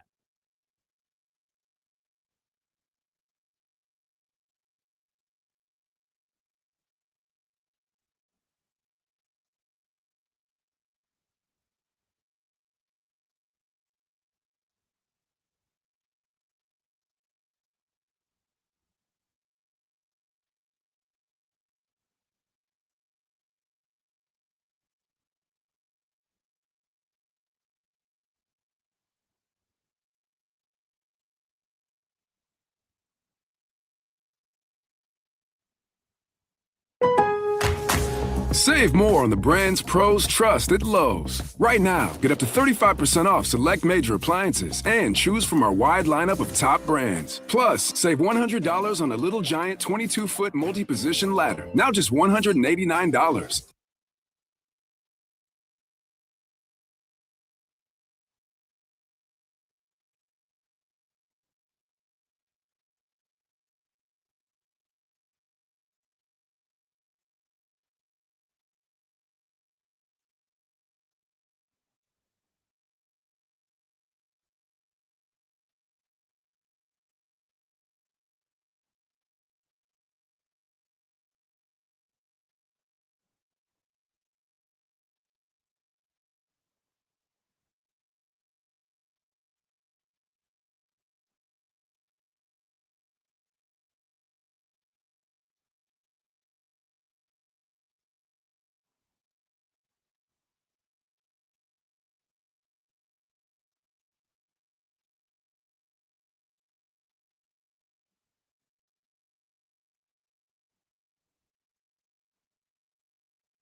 Now back to Middays with Matt on 1620 The Zone.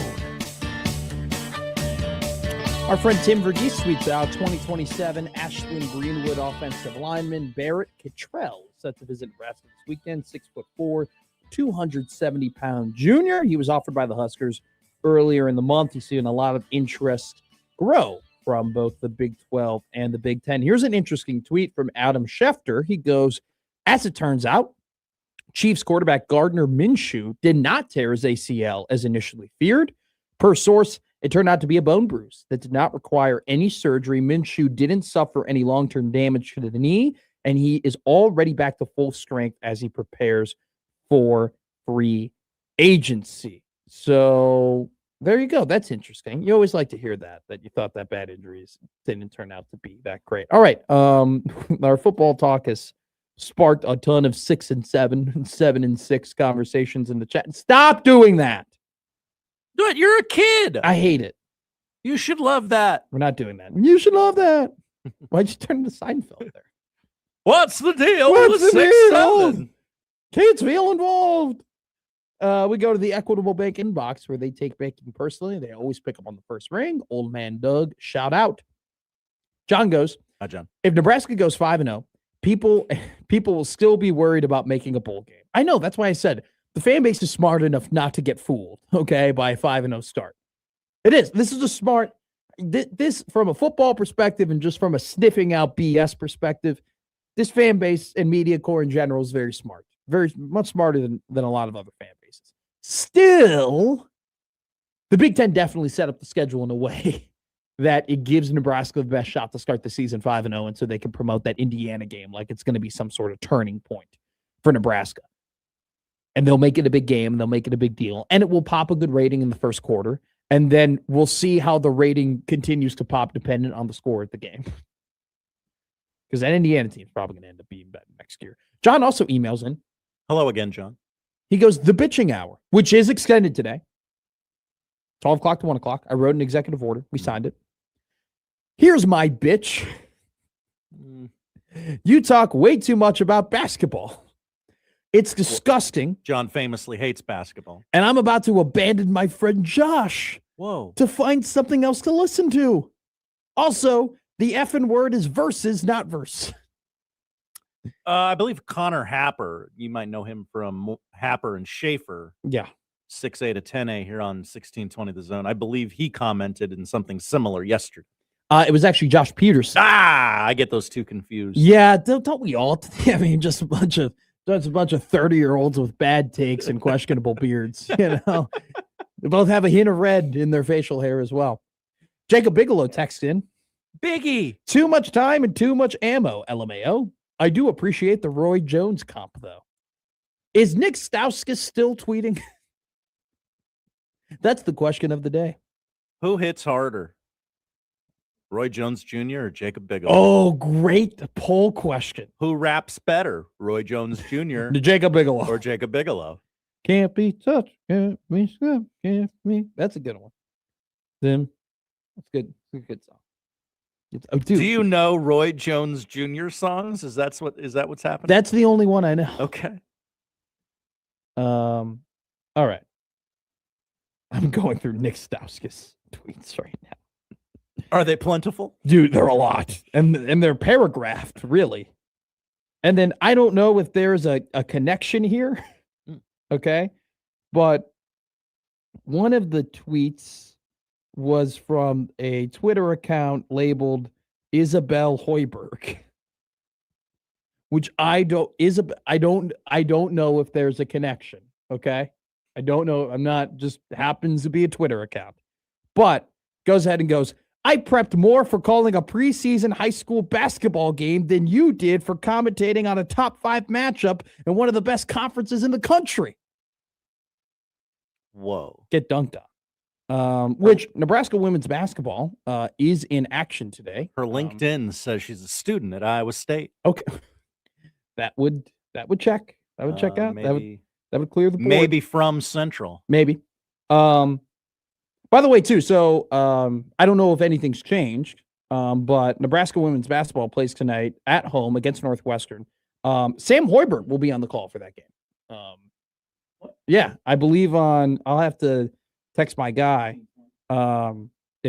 if that is still occurring. But as of 2 weeks ago, Sam Hoiberg was supposed to be announcing tonight's Nebraska women's basketball game against Northwestern. I will go ahead and confirm that for us if that's actually happening. But that will be another thing if you want to tune into one of the best stories of Nebraska basketball over the last couple of years, Sam Hoiberg and his development as a basketball player. So he will be announcing once again tonight. The first game that he announced women's basketball-wise against Indiana was the most listened to broadcast or listened to like anything on KRNU history. Big ratings pop. He brings it. So tonight, when he's on the call, he'll officially eclipse the amount of games Nick Stauskas has done? Probably. Okay.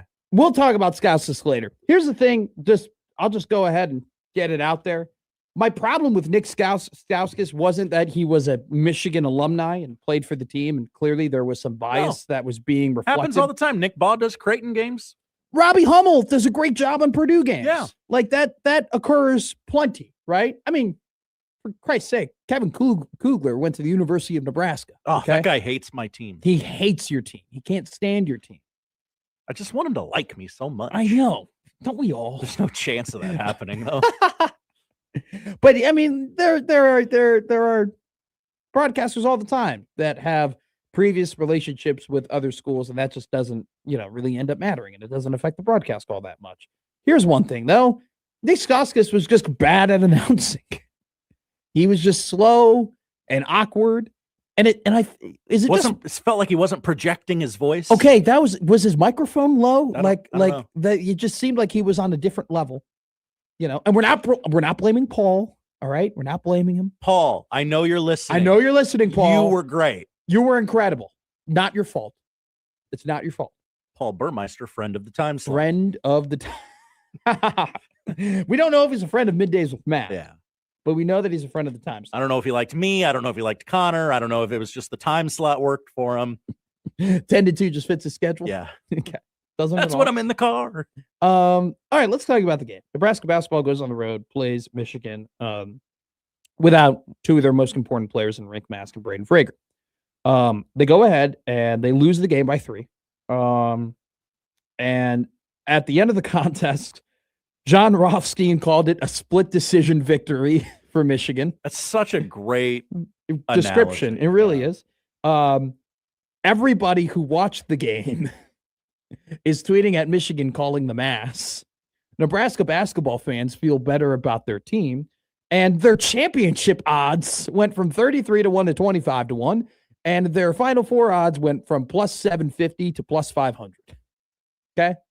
That's how the game went. A game in which they led for 37 minutes on the road against, at the time, the national championship favorite, Michigan Wolverines, who previously in the year had beaten the Gonzaga Bulldogs by 40-plus points. People forget. Where to begin? Let's first just talk about the team. This is the easiest team to root for. It is so easy to root for this team. They are skilled. They got really good players. Price Sanford, what a quick trigger, man.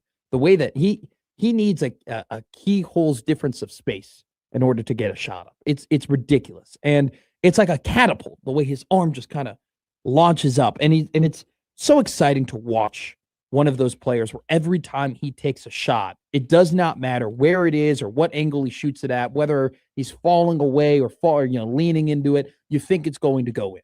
That's the type of player Price Sanford's in. It's always fun to watch him. It's always great. Jamarcus Lawrence, hell of a story. Senior, 4-year player. Took a basically minor league year to go to Rhode Island to develop a little bit. Comes back, and in the biggest moments on the road, in Assembly Hall, puts on one of his best performances, puts on a hell of a performance in that first half, and just, the game in general. Did so much for Nebraska in that game to try and overcome what seemed like insurmountable odds. I mean, they already were a 10.5-point favorite without Rink Mask, or 10.5-point underdog without Rink Mask. To not have Rink, one of your most important players. That should have been your dog of the day. Yeah, probably. Goes ahead and puts on a hell of a performance. Sam Hoiberg, man, so easy to watch him play basketball. His hustle, his skill, his effort, his drive, his defense, and then just the team in general. Like, you never question this team's effort. You never question their want to win. You never question the commitment that they have to one another. And they take every single punch and deal with every bit of adversity. And they keep walking, they keep fighting, they keep throwing punches, they keep trying to win basketball games. And that's the thing about this team. Not only is it that they're just fun to watch and you feel inspired by the effort and want and will that they have to win, but they're also incredibly skilled. They're just also really good at basketball. And so I will never get tired of watching this team play. I will never get tired of admiring the coaching job that Nate Lesnar and Ernie Ziegler and Fred Hoiberg are putting into this team. It's just, no matter what the odds are, no matter what challenge they face, it just seems like this team is always up for the challenge. And I think that was embodied in Leo Curtis going ahead and, hasn't played in the Big Ten game really all year. And Fred just goes, all right, we need size in the paint. Let's go ahead and let's put this freshman in. And he's not very experienced, but we're going to give him a shot. The kid had 6 points, had a buttery turnaround jumper, or turnaround baby hook. Just we don't call enough things buttery, dude. Good word. He just turned around and goes, "Oh, I have a right hand." Oh, I didn't see it here. Oh, the ball's in it. I have a right hand. I have a right hand. I have the basketball, and he just puts it in there. And I think I think Leo Curtis is gonna be awesome. He's got to get a little faster. He's got to get a little quicker. He's got to process the game. He's got to learn the system. He's got to understand how to play Big Ten basketball. But I'll tell you this right now, 13 minutes of play, 6 points, a rebound, +1 in the point differential against the number 3 team in the country. Take that any day of the week. Any day of the week from Leo Curtis. And so Lawrence had 20, Sanford had 20. Cale Jacobson, man. Turnaround jumper in crunch time. Busting his ass all over the court. Played 28 minutes, had to have an extended role with Jacobson with Frager being out, had to have an even more extended role with Rink Mass being out, had some really good moments, really good minutes. I think that the thing with Cale is that sometimes I just hope that, he gives a little bit more, he shoots it a little bit more, right? And he's a little bit more aggressive because sometimes I think he gets himself into, really good positions, in the paint and really good positions on the offensive end, but then picks up his dribble because that's not his role to be the scorer. But I hope that there were moments in that game that proved to Cale, hey, dude, you can put the ball in the bucket, man. You can do that, right? And he did it at such a high rate in high school. I mean, I saw Cale Jacobson drop 40 points in the state championship game a couple of years ago for Ashland Greenwood. The guy's a dog. The guy can be a beast. And I think in general, this team has, that Illinois game changed my perspective. Not because, hey, they won a game against a good team on the road. The Illinois game changed my perspective because Illinois gave them every reason to bow out of that game. That crowd gave them every reason to bend the knee. That roster, that big Illinois physical roster, gave them everything they could handle. And Nebraska took every single punch, said, I do not care, and they won that game. And that game proved it does not matter what you do to this Nebraska basketball team. They do not blink. They continue to play at a high level. They understand their system. They understand their roles. And on top of that, and on top of having great culture, they're just good at basketball. And yesterday, once again, proved that. Now, let's get into the obvious reason as to why they lost. Rink Mask and Braden Frager were not in the game. I want to do this in 3 parts, okay? Part number 1, they're 2 of the 3 best players, all right? That's why it was such a big deal. I mean, that's just the obvious part. They're overall 2 of their 3 best players. Without a doubt, 2 of their 3 best offensive players on the court. They are vital to, they just bring a multiplicity that you just cannot replicate in an offense, right? Michael Keaton. Well, there are moments where you can get late in the shot clock and you can throw it to Rink in the post and he can give you a good look, using his post moves. There are moments where, all right, it's late in the shot clock. Our motion's going to really work. We didn't get the back cut we were looking for here. All right, we're going to give it to Frager. Frager's going to go to the hoop. They also give you 2 more shooting options on the outside, give you a little bit more space. So that's key number 1. Number 2, I understand, and we'll talk about the refereeing, and we'll talk about the calls, and we'll talk about, the questionable whistles that happen. At the end of the day, though, and this is the reality, okay? They did not score in the last 3 minutes and 21 of the game, right? They had 3 minutes and 21 seconds to score 4 points, because that's what won you the game, essentially. And they couldn't get it done. They had ample opportunity to win the game, and they could not convert. And in crunch time, in the biggest moments of the game, they just couldn't get it done. And there are factors to that. Number 1, I just think fatigue, right? Listen to this, Josh. Sam Hoiberg played 39 minutes. Berke Buitengel played 36 minutes. Jamarcus Lawrence played 35 minutes. Price Sanford played 39 minutes. Okay? 4 of their 5 starters damn near played the entire game. When they got to the very end, they were exhausted. They were beat. They were spent. Okay? And they have had incredible conditioning all season long. But it's just also, too, not only is just that so many minutes to play in a basketball game, they were getting beat up that game. I mean, they were getting pushed around. Like they were, and when I mean beat up and pushed around in an illegal way that should have been called more often. Like, not beat up and pushed around, it being like when I say Nebraska football got beat up and pushed around, you know what I'm talking about, right? Like, they're just not good enough. They're just not physical enough. Nebraska basketball yesterday got beat up and pushed around in an illegal way that should have been reprimanded, but was not. And we'll talk about the reason why it wasn't later. 50 points in the first half, 22 in the second. They went like 1 for like $1 million from 3 in the second half. Yeah. Like, I think it was pretty clear that they were getting tired. Yes. And any team would. Yeah. Any team would. So they're giving it your all. That's Rink and Braden, like those are the 2 guys that at the very end of the game in crunch time, you go, all right, win us the game. And the reason why you know that is because it's happened. They've done that all season long, especially Frager. People forget, man, the guts, the cojones that Fred Hoiberg had to give the ball to redshirt freshman Braden Frager against Michigan State and said, all right, kid, crunch time, go get us a bucket. And he did it. Talk about chutzpah, right? Like Frager has that. He has that closer mentality. Rink gives you kind of that safety valve in the last couple minutes of the game to be like, all right, go win us it, man. They didn't have those 2 players. That's tough. So that's reason 2 why Rink and Braden being out were a big deal. And here's a third reason. We couldn't really get to it because we didn't know Rink's status during yesterday's show. But one of my biggest concerns was, if Rink is out, what type of Berke are we going to get?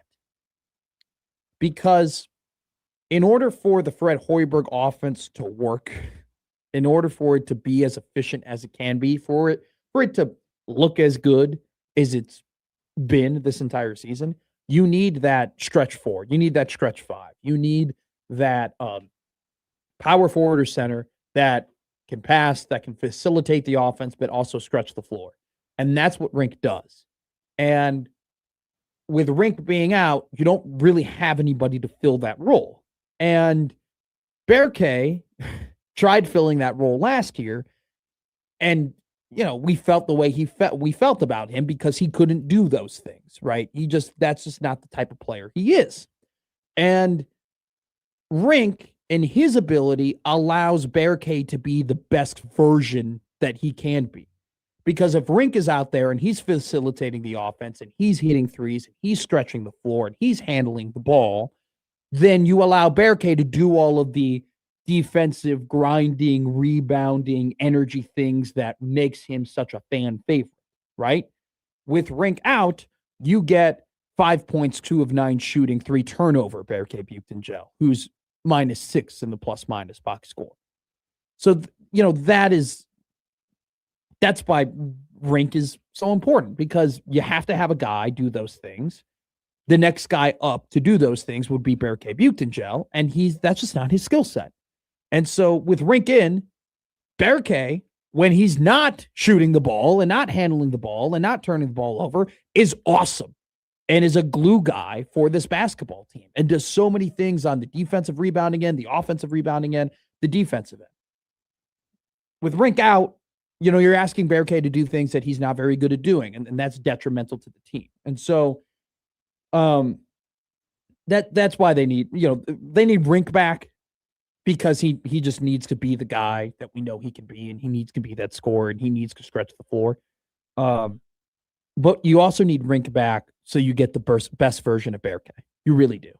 I know that we have some people in the chat talking about Jared Garcia. I like Jared Garcia just as long as he's not dribbling the ball. Really. Okay, kind of tough in a basketball game. Yeah. Like, he can cut. I mean, he had a good game against Illinois. Like, I'm not going to unsee that. I'm not going to discredit that. But, he had that stretch against Washington where it was like, all right, he had, 3 turnovers. Or sorry, he missed 3 shots. And I think it was against Washington. He had a really bad stretch. Yeah, I might know. He had a foul and a It turnover. was Northwestern. It was Northwestern. Okay. It was after Washington. So it was a Northwestern. I think it was, no, I forget. He had a really bad stretch. I forget which game. But he had a bad stretch yesterday, which is why he didn't play that many minutes. But yeah, I mean that's kind of the game. Like you played really hard, you played really tough. You showed that, man, you got a team. You could play with anybody regardless of who's hurt, who's out on the floor. But it really boiled down to a couple of things. Boiled down to Bearcat just not playing his best game, which really came down to Rink not being in the game. It came down to not being able to execute in the last 3 minutes and 20 seconds of the game. But that also had to do with not having Rink and not having Braden and having everybody play essentially 36 or more minutes. And so it's just, they lost the game yesterday in big reason because they didn't have 2 of their 3 best players. Yet despite all of that, they should have won the game. Like they should have won. Like they were right there. They led for 37 minutes. They played the national championship favorite on the road at full strength and nearly beat them. Like that's how you just turn this around. Like it's crazy to think that you have 2 of your best players not playing and you're a 10.5 point underdog. And we're looking back, and we'll talk about the referees in the next segment. You're like, wow, Nebraska lost this game, but they were the better team. That's incredible. That's incredible. Sorry, Randy, you've been on the line for a while. Hopefully you're still there. You got any thoughts on the game? Hey, I was just going to say, you're right on it. Developing the backups, this is going to be significant when we get to March. Curtis, this is I cringed when I saw go in the game yesterday, and this is like, well, that was a pleasant surprise seeing his performance. Yeah. And all these other guys stepping up is going to be key while Rink and Frager are out. Yeah. I agree. And for your friend, that says you can maybe you can just mention that, pitchers and catchers report in 2 weeks, and then he'll say you talked about something other than basketball. Will do, Randy. I appreciate you, my man, as always. Like it's what happened yesterday in Ann Arbor can really just be described as, I don't want to say bittersweet, but bitter optimistic. Sucks you lost that game. Man, it stings. And especially because it had to do with more of, it didn't have to do so much with you as it did to have to do with unfortunate circumstances.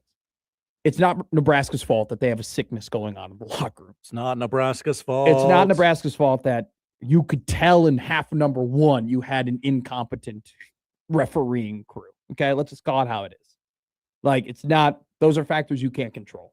And so, despite all of that, they took one of the best teams in the country to the limit, to the absolute limit. All right, we'll continue the bitching and moaning and complaining coming up next year on Middays with Matt. It's a fun McMidday here on 1620 The Zone. We got the biggest snubs of all time coming up at around 12:45. Love to hear your emails and texts. Who do you think could be actors, could be singers, could be athletes, could be anything? Who are the biggest snubs of all time? We'll also have Wacky Guest Wednesday coming up at 1 o'clock. And then I think we'll do the odd news after Wacky Guest Wednesday here on 1620.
Now back to Middays with Matt on 1620 The Zone. Hey, no wonder why Indiana beat Purdue yesterday. There was a special lady in attendance. Special lady at the game. Who's the special lady? The CFP trophy. Oh, okay. I thought you were going to say Red Panda. I was like, she performed? Where was Red Panda? Oh, last night? is there like a where in the world is Carmen Sandiego version of Where's Red Panda? Her website doesn't have like tour dates or anything. Where was Red Panda? Omaha Henry Dorley Zoo's only Red Panda. Oh, geez, I don't want to read that. That's a tough story. College basketball. Sorry. Stick. Sorry. Can't find her. Oops. All right, whatever. You'll find her. It'll be fine. You're better at that stuff than me. Go to the text line 402. The difference with this Nebraska team and other teams is their role players don't get distracted by other roles even when they are successful at those roles. Sam Hoiberg and Cale Jacobson, etc., don't hunt shots and get overly aggressive even if they do have some success scoring. They know their role and don't get distracted with the disease of more. Ooh, I like that. Ooh. That is a great saying, the disease of more. You're totally right, too. Like, there are kind of moments where Sam gets to a point where I'm like, hunt your shot, dude. Like, find it. Like, find your spot. Like, just go and grab it and get it. And he's earned that right because, man, he's gotten so much better at scoring the basketball. And just his shot has improved from the outside, and his I'm so impressed with his quickness off the dribble, too, to just slash to the hole. And he's really good. I mean, like we talked about, I mean, he's listed at 6 foot. He's closer to 5'10".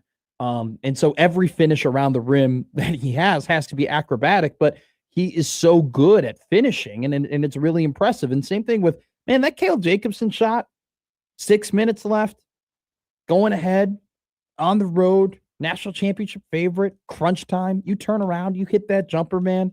That's guts. That's guts right there. That's confidence right there. And he could, to the texter's point, Cale Jacobson could look at that shot and say, I want more. I want to take more of those. I want to hit more. I want the glory of being the scorer.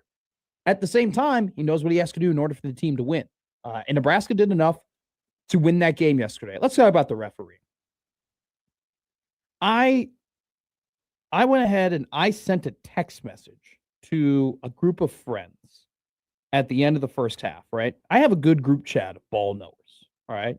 They know who they are. They might be listening to the show. They know, like, we got guys in the chat that don't know what they're talking about, but we have guys in the chat who definitely do know what they're talking about, right? Watch a lot of basketball.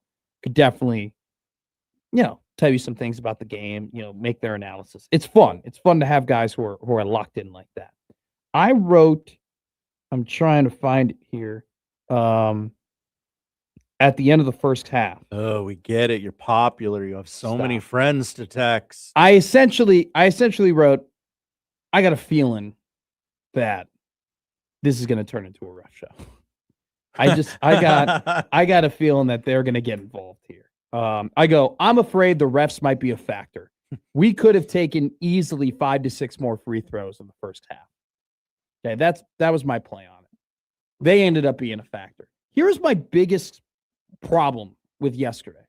I'm not complaining about the Bob Backlund chicken wing that happened with Sam Hoiberg, where Sam was just reaching for the ball. The guy clearly wrapped his arm around Sam's hand and then like almost broke his hand. Like, it was ridiculous. Like, he pulled up. He's like, oh, why is his hand there? I'm like, you're the one initiating the action. I don't have a problem with that. I definitely do have a problem with the charge, the clear charge that was not called. That was embarrassing. He was outside the circle and set. He had 10 toes down. Like he was a statue at New York, New York. The Statue of Liberty. It was crazy. How is that not a charge? Is ridiculous. But what I get really annoyed with is, okay, so Nebraska is the smaller team in this game, right? Nebraska is the smaller team. So when they try and go over the back, right, to go and get a rebound, that's a foul. That's you can't go over the back, right? Burkhead got caught on that a couple times, right? Where you're trying to go over the back, trying to get the rebound. That's a foul. All right, called in Nebraska. But then Nebraska can't box out because that's what Nebraska was getting called for on some of the, that's how they got to the double bonus so quickly, was that the refs were saying that Nebraska was illegally pushing and illegally boxing out the Michigan players. And it's just like, you got to give us a chance. You got to give us a chance. Right? You can't say we're going over the back and that's illegal, but then Michigan is going over the back. And that's on us, and that's a foul on us. I don't know. Maybe somebody could disagree with me here, but there are a couple of times where I'm sitting there and I'm like, Sam Hoiberg is just boxing out, man. Cale Jacobson is just going for a ball. He's getting contacted. And then don't get me, I mean, there were moving screens on both sides and just super physical play, but it just seemed like the ticky-tackiness just favored one side more than it did the other. And, you know, I'm not asking for the free throw advantage to be, I'm not asking for the free throws to be even. I'm not saying that, hey, you know, it should be 23-23, but 23-4, come on, man. And that physical of a game in the Big Ten, that shouldn't be happening, man. Right? Do I think that Michigan should have gone to the line more than Nebraska? Yeah, probably. Yeah, I do. I think Nebraska fouled Michigan more than Michigan fouled them. I definitely think that was the case. But 23-4, guys, really? In that physical of a basketball game? And those four going all to one person. And seriously. And another thing too, Josh, is like I'm sitting there and I've watched a lot of basketball. I feel bad for the Huskers because I'm like, what are they supposed to do? They can't, like, if they're too physical on the defensive boards and they're pushing around, like, okay, fine. Or they're too physical on the offensive board, they get called for a foul. But then they're being physical on the defensive end because they have to be physical on the defensive end because of the height disadvantage that they have. And then you're saying, oh no, they're not going over the back. You're boxing out illegally. I didn't see that. I just saw two physical teams going at it and one team getting the whistle more consistently than the other. And it's one of those things where I am being a hypocrite because I've never liked to be the fully blame the refs guy. But if you're going to be bad, at least be consistent. Like I have way more of an issue with inconsistent refereeing than I do with bad refereeing.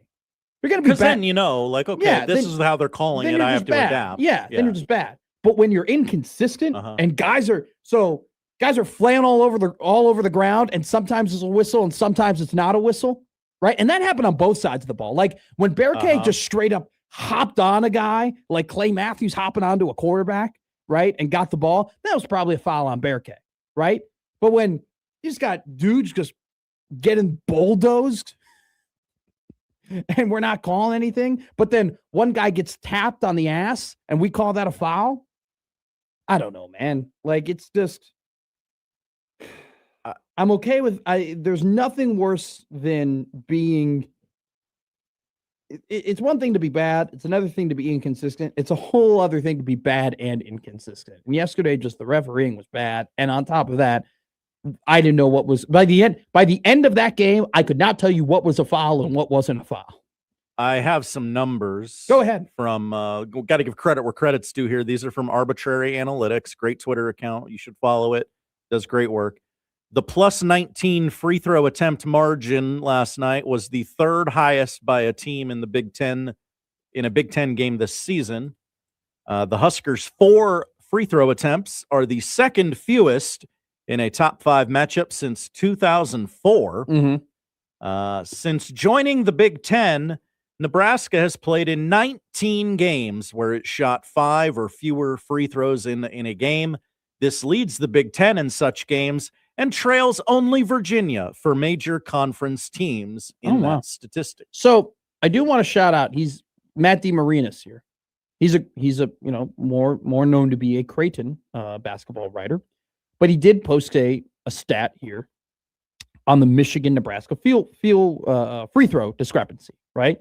Points out here that Michigan's free throw rate is number 1 in the conference. Nebraska's free throw rate in the conference, any guesses? It's either second or last. They're last. Ah. Okay. That is a fact. Michigan gets to the free throw line a lot. Nebraska gets to the free throw line a lot. I'm not disputing that. And I think it's a really good graphic from Matt. So shout out to him for pointing that out. My one argument, though, is watch the game. If you watch it, and once again, I'm not saying Matt didn't, but my argument is more so this. Like, there were just obviously calls that were inconsistent, that were going to one side and not the other. Just simple as that. There were just instances where it seemed like Michigan was doing things that Nebraska was getting called fouls on previously, and Nebraska was doing things that I would just consider basketball that were being called fouls on. And I don't think Nebraska should have had a free throw advantage, and I don't think Nebraska should have had the same amount of free throws as Michigan.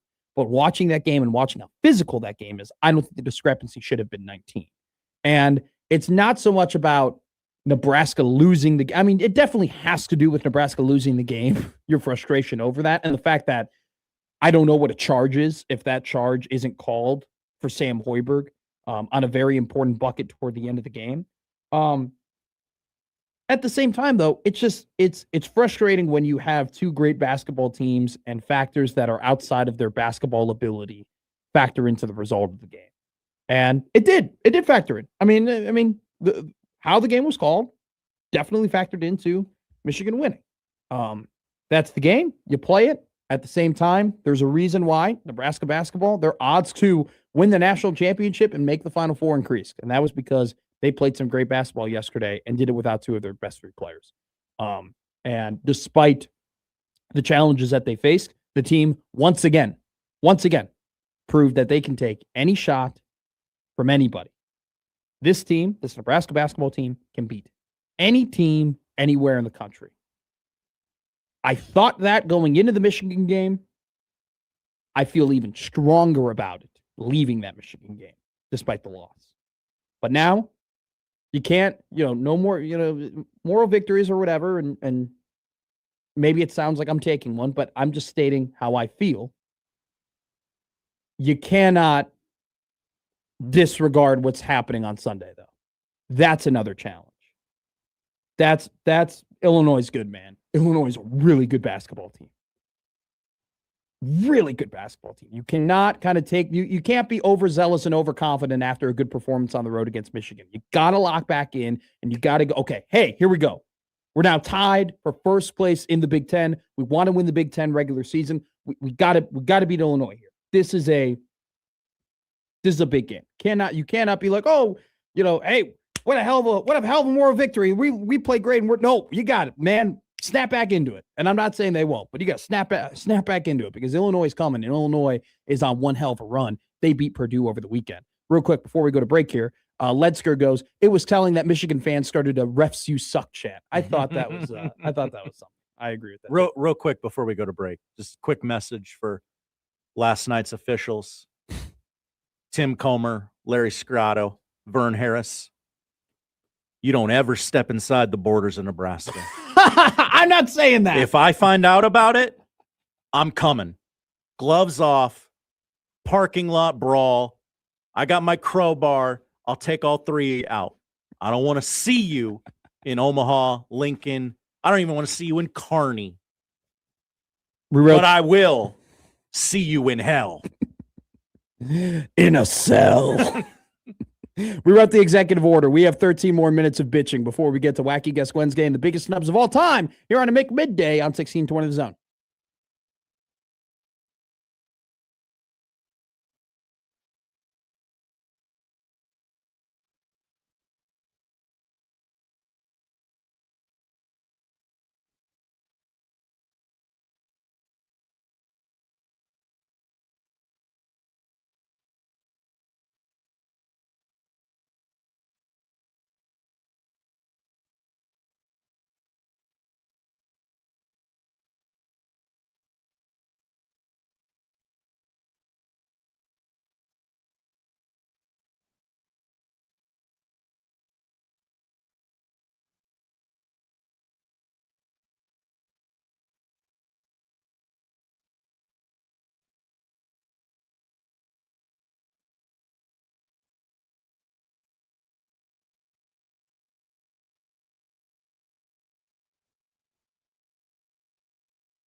Talkie. I am actually. I'm seeing it over here in Adobe. Real low. Mic is maxed, and it's. Well, I think that's better. Yeah, that's probably where you want it. I'm talking. 1620 the zone. 1620 the zone. I'd say it's probably still a little low, but I could work with it.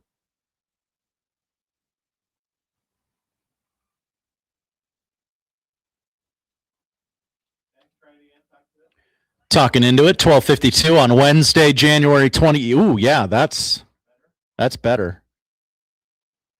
Because then I wouldn't have to have it maxed out.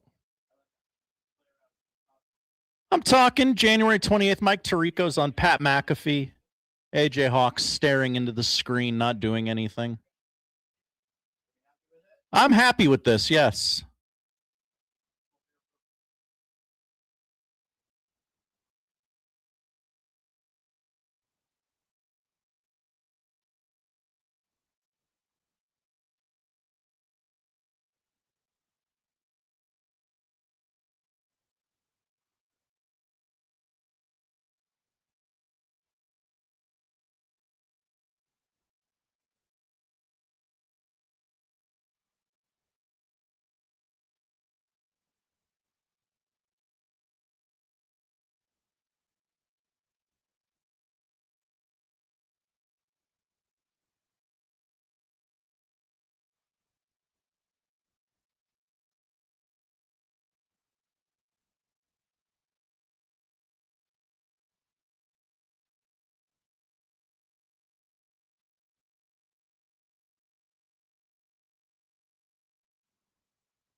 Now, back to Middays with Matt on 1620 The Zone. You only need to hit that once now. I know, it's just it's a force of habit. Also, the light isn't on. So. Also to the I'm not complaining. I'm just stating. Mr. Desk is in the office. The YouTube audience was able to hear our microphone test. Oh. During the commercial break. A, Love it. forgot about that. B, don't really care because they could help us in this situation. Hey. Let me know if I'm coming in super hot. This is a good segment. It's a quick one here. You can turn Chris, you can be a part of this. I don't care. Chris hates attention. It's okay. Grab a microphone. We're talking about something fun. By the way, real quick, join the Middays with Matt and Unsportsmanlike Conduct on the road for the annual Peak Out broadcast live from the American Cancer Society Hope Lodge on Friday, January 30th from 10 a.m. to 6 p.m. Joined by coaches Greg McDermott and Jim Flannery ahead of next Saturday's Pink Out games at the CHI Health Center. Stop by and donate for the paper supply drive to help raise awareness and support the Hope Lodge Omaha, located at 8030 Farnham Drive. Alrighty, Bill Belichick, not a first ballot Hall of Famer. It was funny. So basically the rumor is that Bill Polian, that petty piece of, you know what? Whoa. Didn't want Bill Belichick to be in the Hall of Fame because of Spygate. If I'm going to be honest with you, when I read that headline, I go, I forgot about Spygate. People do. I forgot that even occurred. I was like, I forgot that this was a scandal. You know, by the way, not just a scandal. I mean, it was, even I was 5 when it happened, but it was still big enough for me to remember how big of a deal it was. But yet, you know what? We are the horniest show and the pettiest show on. That's what they say These about are us our in claims, the hallways, Chris. That's what our friends say. I about know, us. but we are the pettiest show here. So I do respect a bit of the pettiness here from Bill Polian. I don't respect the fact that the greatest coach of all time is not a first ballot Hall of Famer, which makes no sense. Josh, I gave you a task. You can join this too, Chris, if you would like. Who are the greatest snubs of all time? The greatest snubs ever. Could be acting, could be singing, could be sports, could be whatever. I will give you the floor, Josh Hodson. Who is Okay. your biggest snub ever? I have 3. All right, give it to me. Snub 1, a little biased, but All right. don't care. Cool. And Ndamukong Suh not winning the Heisman Trophy. Easy. I also would have accepted Tommy Frazier not winning the Heisman Okay. Trophy. Take your pick, depending on your age. I'll take Sue. Number 2, the Major League Baseball Hall of Fame not having the hit king, home run king, or the guy with the 3rd most strikeouts in the history of the sport. Fair enough. That's a good one. Those aren't necessarily snubs. They earned the things that have prevented them from being in the Hall. But Barry Bonds was a Hall of Famer before the roids too, which He is like the biggest gripe I have about it all. Like Pirates, Barry Bonds was in that discussion. All right, bye, Chris. And my final snub, my greatest snub of all time. Oh, give it to me.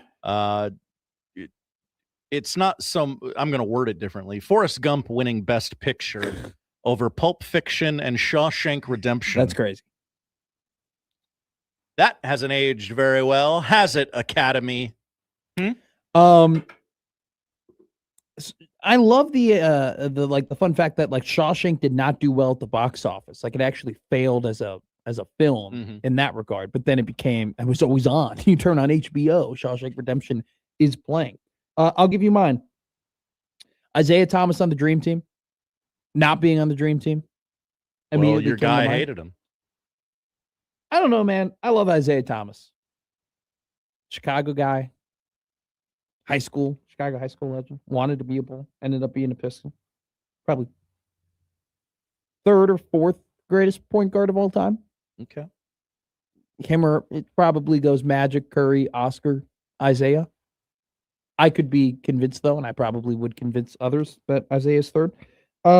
Adam Sandler not being nominated for Uncut Gems. Okay, I like that one. That was ridiculous. Daniel Bryan in the 2014 Royal Rumble. That was the year he made it to WrestleMania 30 and beat Batista and Randy Orton. Yeah.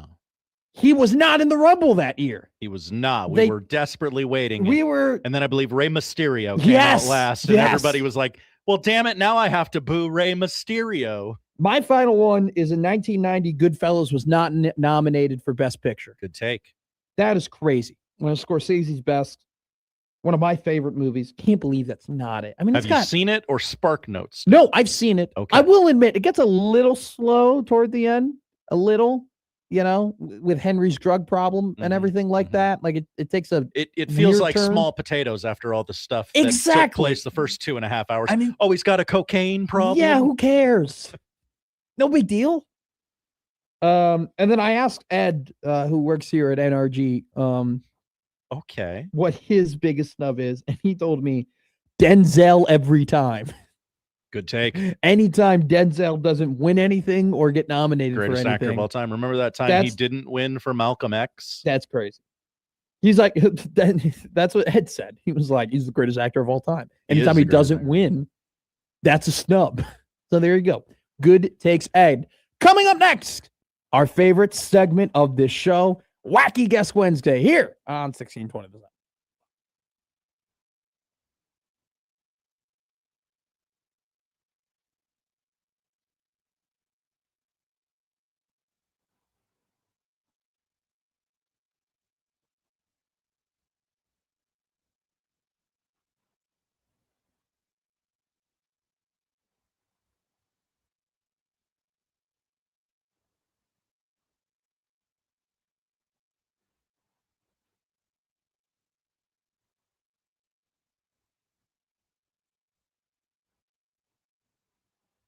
$1620 The Zone is on location Friday, January 30th at the American Cancer Society's Hope Lodge, Nebraska. A free home away from home for cancer patients and caregivers traveling to Omaha for their life-saving treatments. For details, listen to 1620 The Zone and visit cancer.org.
Now, back to Middays with Matt on 1620 The Zone. Alrighty, Josh Hodson. Okay. What do we got? This is a big one. Yeah, I feel pretty good. I feel This is a great get. Yeah. This is above the expectations we had. Whoa, okay, great. But this person's a big deal. This athlete, yes, beloved in the city of Omaha, yes, entering the 4th week of this athlete's season. I'll give a hint here. She leads Major League Volleyball in both points and kills.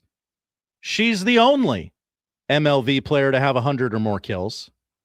She ranks 4th in digs with 77. Wow, that's actually. She is Omaha Supernova's superstar, Brooke Nuneviller, and she joins us on Middays with Matt. Brooke, how are you? Wow, what an introduction! Thank you, guys. You're very, very welcome. So, I'll hip to the segment. Josh is our producer, and I give Josh the opportunity every Wednesday to book a guest, kind of out of nowhere, out of the blue, that we get to talk to and we get to put on our show that we might not typically have. When I found out this morning it was you, I was like, wow, that's way above our pay grade here. So we're so happy to have you on because of the amount of success and the popularity that you've garnered, not only for yourself, but the Omaha Supernovas in your fairly short time here. Let's talk about first, this season. I know with, dating back, you were on the very first team of the Supernovas, correct? Yes. Yeah. And so you guys, in your very first year, you win it all, right? You were the kind of the first notable pro volleyball champions here in America. And I think a lot of people thought, all right, this is going to happen every year. Like this is the norm, this is the standard. And you guys had a hell of a season last year as well, and you fell short. And go ahead to start this year. You guys are 3-3, a very respectable start. But there's come these high expectations, right, with the Supernovas after your first season success. How has it been kind of dealing with that? And then you guys picked up a big win in your last match against Indy. They hadn't lost before. You guys beat them in 4 sets. So how was that win? How was the season and kind of just dealing with some of those expectations? How has that been? Yeah, for sure. Not even just for fans or whoever's watching for that to be a standard after season 1, but it's a standard for us as well. Yeah. I think we talked about that from day one this season and last season as well. It's like we have the expectation to win it all, but that's not something we're talking about every single day. I think the teams that you see win it all at the end of the year are the teams that have the most depth, have the most consistency throughout the season. And especially when you're looking at like a startup league or a startup company in any way, shape, or form, like you're going to see just a lot of turnover from year to year, sure. Especially with any sports league. So I think you're looking at our team this year, and we only have, actually this year, I think we have 6 returners from last year, but from season 1 to season 2, we only had 2. And so every year we get a really new roster. Over 50% of our team is new. We have a new head coach and a new assistant coach. We're now having a new president. We have a new trainer that's come on board. I think you just see a lot of change from year to year. So with that, like, especially at the beginning of season, like comes some just things that you have to get used to and figure out, especially with the new staff and new players. So I think we're just trying to find our groove, and we have a ton of talent, and we're just trying to find the pieces that work best together. But I think what you'll see from this group is just so much effort to get and just desire to get better every single day. And I think that's what we've been doing. When Josh gave you the intro here, he called you a superstar in Omaha, but you're also very much a superstar in Eugene, Oregon, a Duck legend, and you accomplished so many great things in your time playing volleyball at Oregon. Your new general manager and part owner, John Cook, you beat in the Sweet 16. In one of your last matches at Oregon. And in that match, it's a great note here. You got your 1,500 kill and 2,000th dig in that match. It was an incredible milestone, both of them. When you saw John, did you kind of hit him on the arm a little bit and be like, hey, remember that? Remember that game? Remember my 16 kills? How was that interaction with John when you saw him? Yeah, we've done a few interviews and just like video things together, and Yeah. that's always one of the questions that gets brought up. And he said that's always one of his least favorite matches to remember. So Yeah. I think anytime like any university gets the opportunity to beat Nebraska, especially in the tournament, I mean, it's very rare to do. So that was one of my favorite matches. That was definitely, I mean, it was an upset for Nebraska, so it's always fun for me to remember that, but I'm sure John Cook doesn't love that day. Well, we talked to John. He came on the show actually a couple of weeks ago, and he brought that up too. And he always has a little snicker thinking about that match and that loss. But I'm so glad we have you on, Brooke, because not only obviously are you well known and highly heralded for the things that you've accomplished on the court, but you actually have a very big following off the court as well. You are kind of a part of this wave of athletes, especially post-college, that have garnered a really big following on social media. You have a very big Instagram following, and you very much, professional volleyball player, but influencer in a lot of ways as well. I'm very curious, like, how has your following on impact on social media affected your career? And how do you think it's affected volleyball and the rise of the popularity of the sport in general?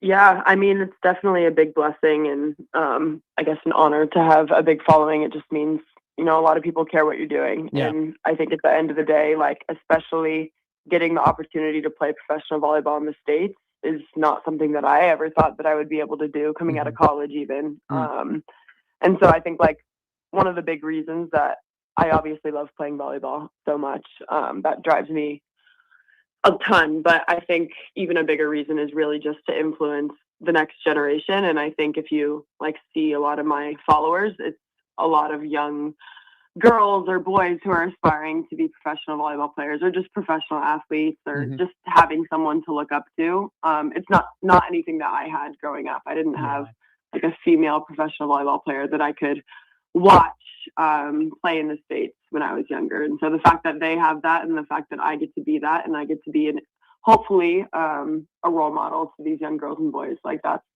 really something that drives me playing more than anything else. So the fact that I have that following, I think that's the main reason what I want to use that for. How often do you have conversations like that with other volleyball players who kind of hold that same responsibility? Yeah, I think when, days get hard, when we get tired, when we have a long road trip, just something that we remember and we can look back to. I think gratitude is something that I hold on to a lot, getting to play this sport in the States professionally as my career. And sometimes you forget that on the hard days or when you're tired and you don't want to practice.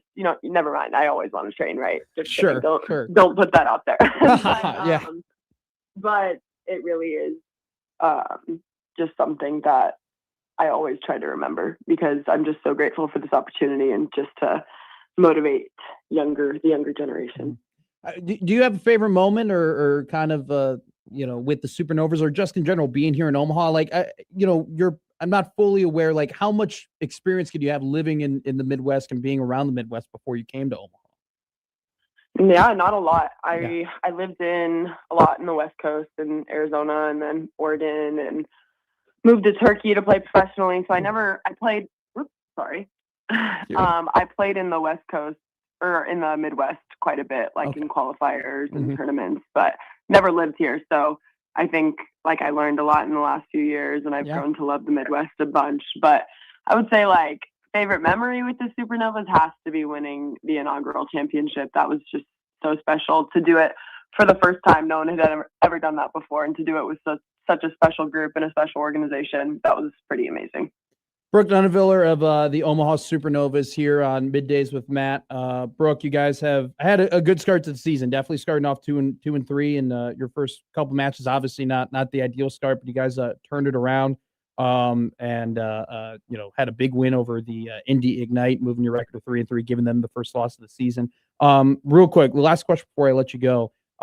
We had, like I mentioned a couple of weeks ago, had John Cook here in station, and he told a great story about how connected this team is, the Supernova team is, and the fact that there were girls who came together, or women, who came together and decided, hey, we're going to take a pay cut so we can keep this team fully intact. I'd love to talk to you about just the culture of this team and how much this team means to you and how much you want to win with this team.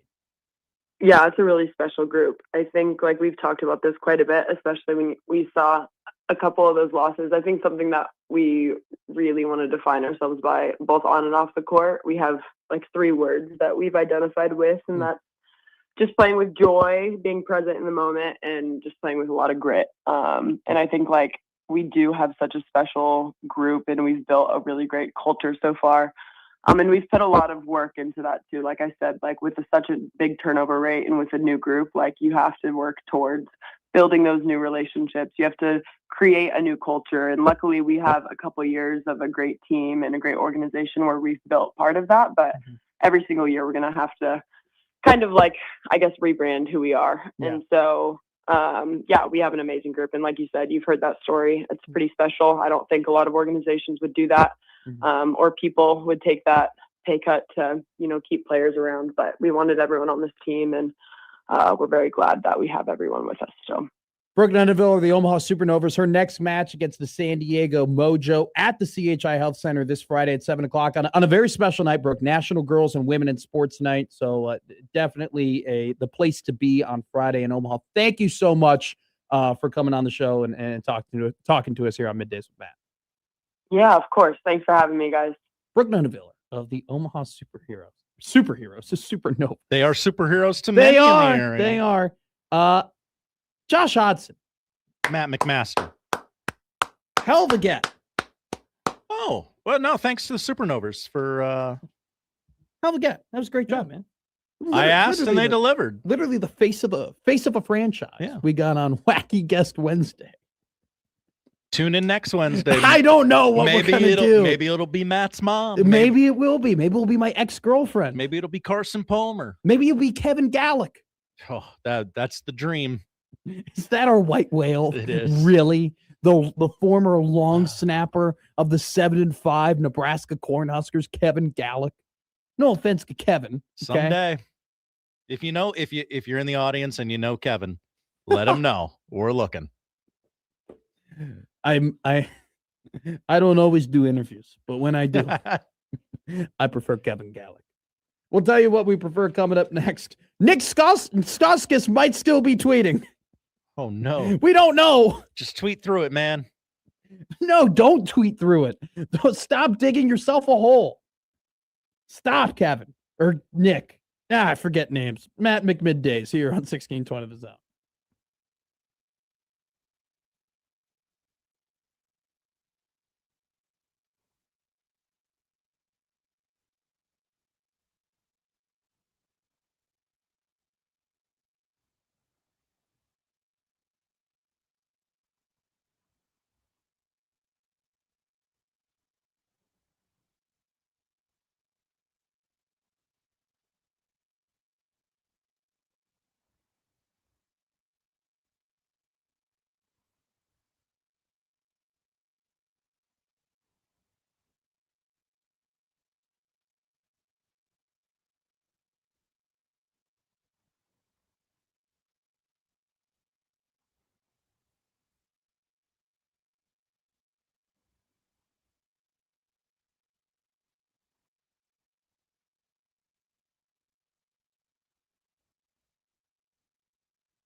And now we've reached the point in the show where Josh Odson reads the peculiar, the bizarre, the comical, the odd news with Odd Son.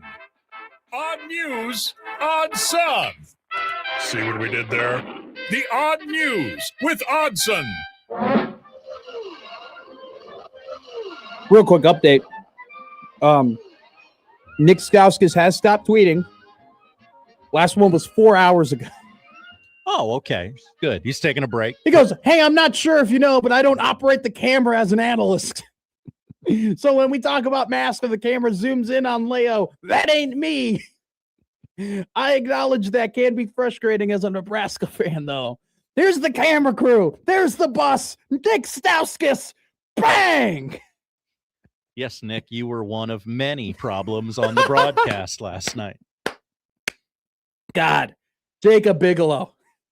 God bless you. Mm-hmm.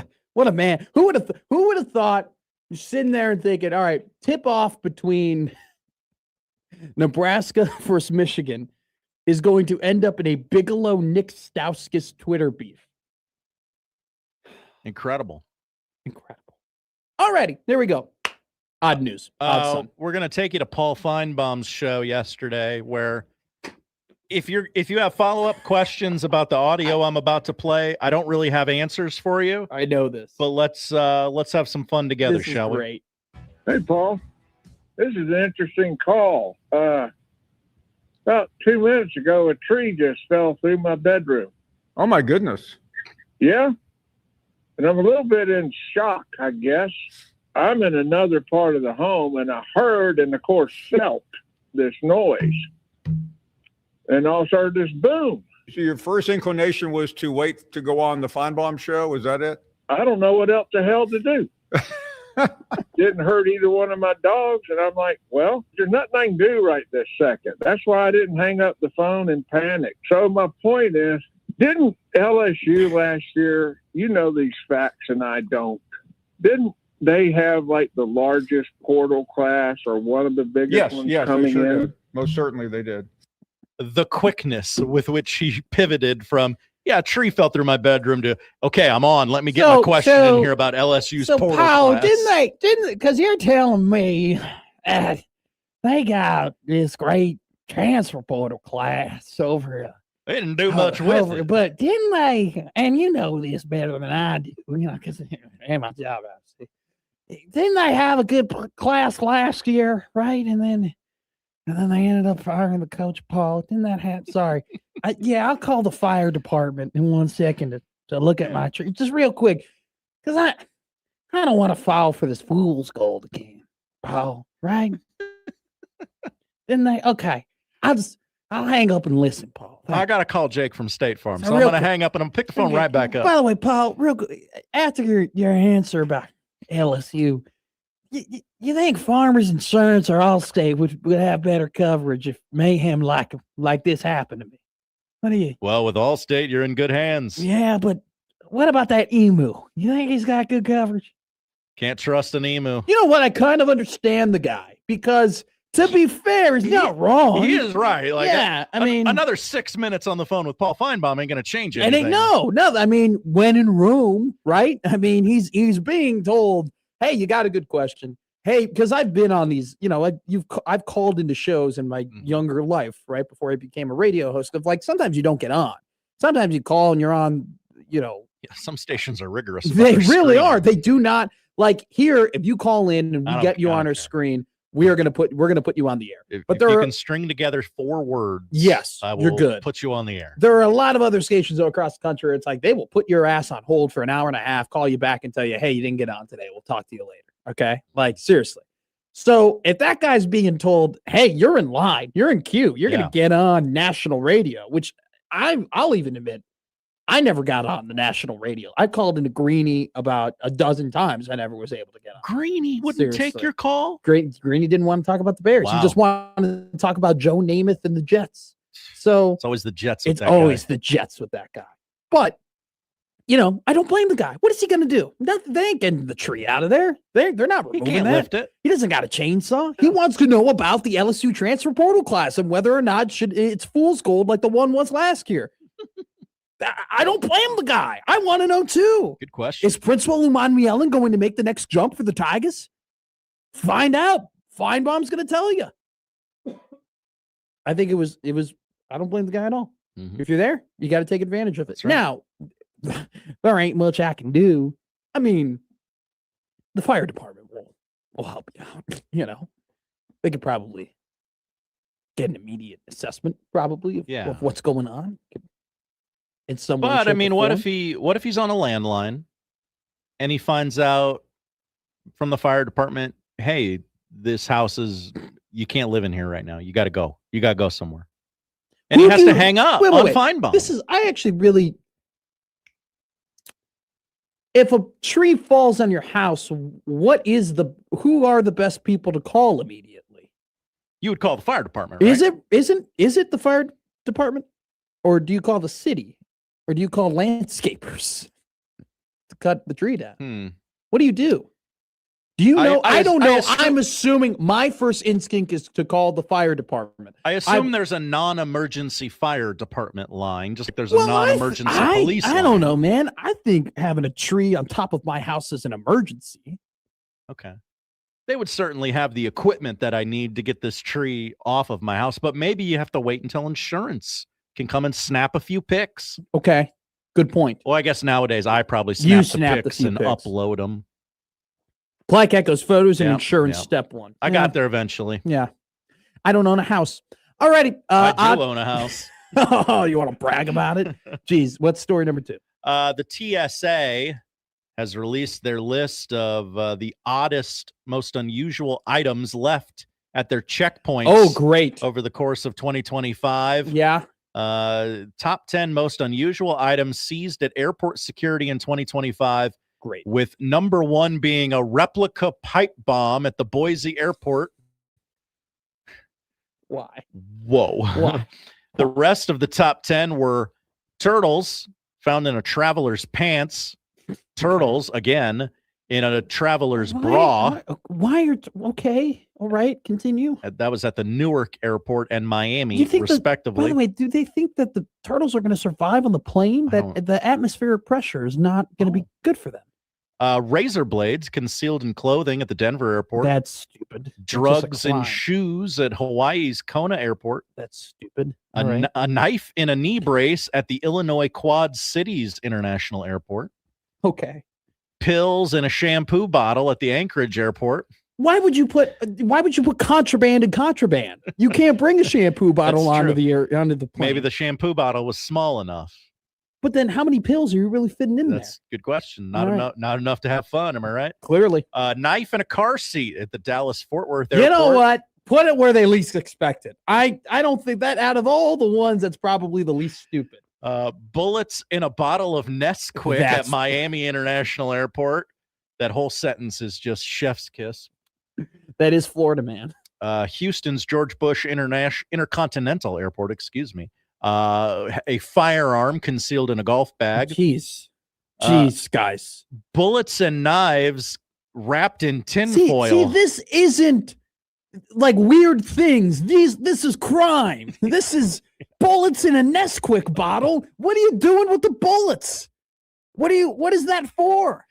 Why? First off, stop putting contraband in contraband. You can't bring a bottle of Nesquik. That's right. Onto the plane. They're going to confiscate it already. Why put more contraband in there? It's a good question.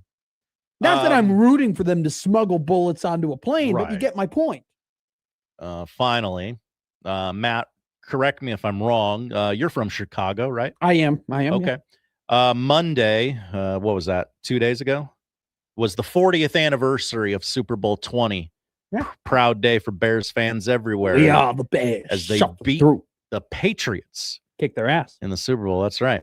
The coach in that game, Mike Ditka. Yeah. Mike, what's up with Mike? Wore a very popular sweater vest. Yeah, you did. Yeah.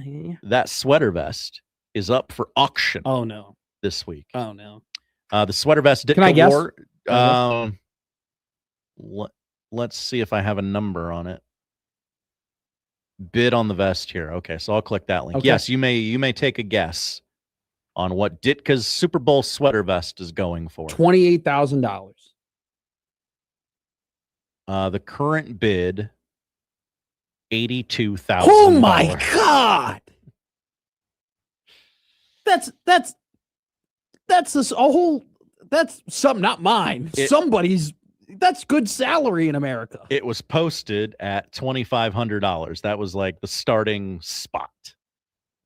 Climbed and climbed, and do you now we're think up to 82,000 as of half an hour ago? Andy goes $3.50. $3.50. Find it at a Goodwill. Tree fitty. It's a double XL, by the way. Whoa, really? That means it would fit me. But double XL and take a run at this. Double XL in 1985 has got to be different than a double XL. Okay, that's a fair point. Like I think a double XL 1985 is probably a large nowadays. Yeah, I hadn't thought of that. Thank you. We're eating much better now than we were back in 1985. I'm pretty sure we were still boiling things back in the day. That's always a great line in Captain America too, where it's like, no, polio's great. It's like it was the 40s. We boiled everything. Yeah, food's much better. Andy goes, that's a poll question.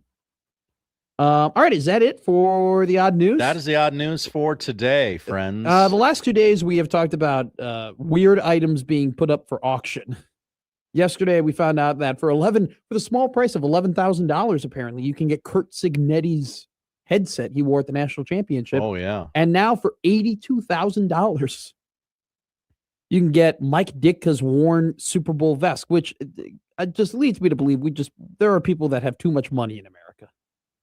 I would love to take some of it. By the way, real quick, not a lot, just a little.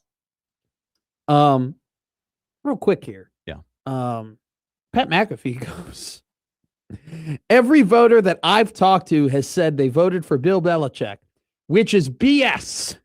Mm-hmm. A bunch of them are lying.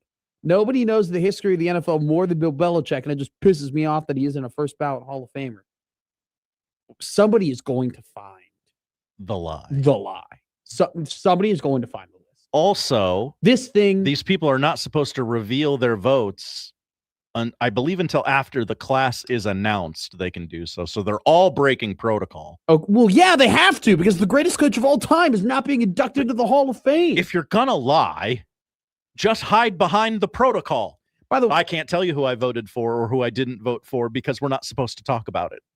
Hey, probably this is good for Tom Brady, though. And the reason why I say this is good for Tom Brady is because there might have been some idiots who might have tried to pull this off with Tom and like make him wait a year because of Deflategate.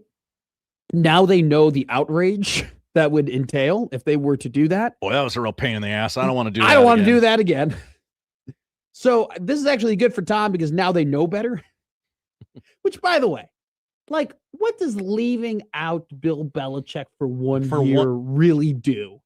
It's not the Baseball Hall of Fame. We don't go, Walter Payton, first ballot Hall of Famer. Like we don't talk about football players in that way. We don't talk about coaches. We're just like, he's in the Hall of Fame.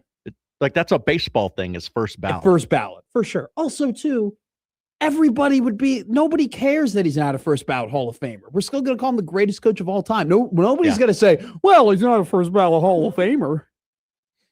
You know, Don Shula, that was a first ballot Hall of Famer. I don't know if Don Shula Every was a first time you ballot ask me, are you from Chicago? We immediately get emails and text messages. Ryan in Delaware. Matt, famously from Skokie. Oh, Matt is not from Chicago, Josh. Oh. From the 402. Hi, 402. He goes, my buddy one time flew a couple $1,000s worth of baby snakes. What? During the flight, the cold air made them seem like they were dead. So when he got them, he applied for insurance, got the payout, and when he brought the snakes home and got them into warmer temperatures, they actually woke up and he got the money and the snakes. What a deal. I was going to say, why'd you bring the snakes? But now, okay. Hey, for the payday. Snakes on a Plane. Great film. I've seen it. I haven't. I haven't even spark notes that. You're not missing anything. By the way, it's the one line. Is that illegal? It doesn't seem legal. I cannot imagine that they are like, yeah, no, please bring your snakes onto the plane. You think he took the money and slithered? Damn it. Yes. Bang! Yes, I do. Anytime I have a clever joke, we should get the Mike Breen. Okay. Bang! Write that down. It might be in here already. Let me look. We did form the bit committee today. If you would like to apply to be a part of the bit committee. The itty bit committee. How funny would that be if we had a bit that was the bit committee met every Thursday? Can we put multiple people live on the air from the phone line at the same time? Can you imagine if we had like a 6-person phone call meeting? How much of an S show that would be on the radio? I don't have Mike Breen's bang in the Damn system. It. I'll get it. I'll put it on the to-do list. We had a good comment earlier. Somebody goes, Matt's mom and ex-girlfriend on the show next week. Sounds either like group therapy or an intervention at Gamblers Anonymous. Yeah, what was your mom's thoughts on that girlfriend of yours? On my ex? Mm-hmm. Yeah, she actually really liked her. Okay. That was a tough one. I thought my dad was more heartbroken about it than I was too. He really liked her too. I know. All right, moving on. Good talk, Russ. They really liked her. I brought a girl home and they really, really liked her. And then I go, I'd rather go to college. I'd rather be single in college. So Andy goes, if the snakes aren't endangered or illegal, the passenger declares he's shipping them on the plane, it should be all fine. Now, if Sam Jackson is on that plane, we did have an email in here about we have Denzel takes.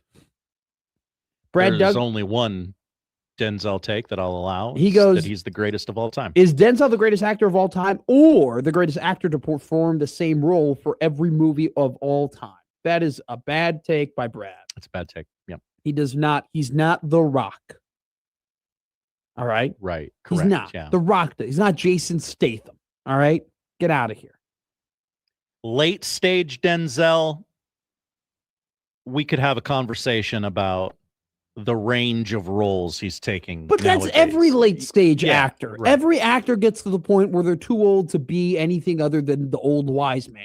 Or you're either the old wise man or you're the old guy trying to get his mojo back. You're one of the other, right? It's either you're super wise and you know better, or you're past your prime and you're trying to recapture it. It's really one of the only two roles that you can do. Chance in Texas, Denzel just cashing checks at this point. Whoa. Seth goes, this is fake. You can't take mother effing snakes on a mother effing plane. Careful. Sean emails in, Goodfellas. Where Henry was located at the end of the movie was West Omaha. Really? Like the real person? Yeah, I guess. Not Ray Liotta. They didn't film Goodfellas here, right? I'm assuming he's saying that the actual Henry Hill was relocated in West Omaha. Seth also writes in, poll question, do we need to call things more buttery? He was relocated to Omaha, Nebraska Look at in that. 1980 as part of the witness relocation program. That's He described this period as a, quote, horrible culture shock, end quote. Yeah. We don't whack people here. We just go to Shucks on Friday. That's know, right. We got a zoo. Hey, Henry.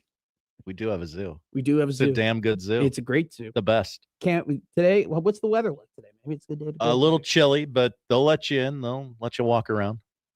I can't wait to go to the zoo again. I can't believe I waited like 10 months to go. Do you have a membership? Do you have a pass? I'll buy one. Okay. All right. It's well worth it. It seems like it. It's good value. Coming up next, Josh Hodgson tells you what to watch tonight. I give you a dog of the day here on Middays with Matt.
Horse crap call! Now back to Middays with Matt on 1620 The Zone. Pineapple.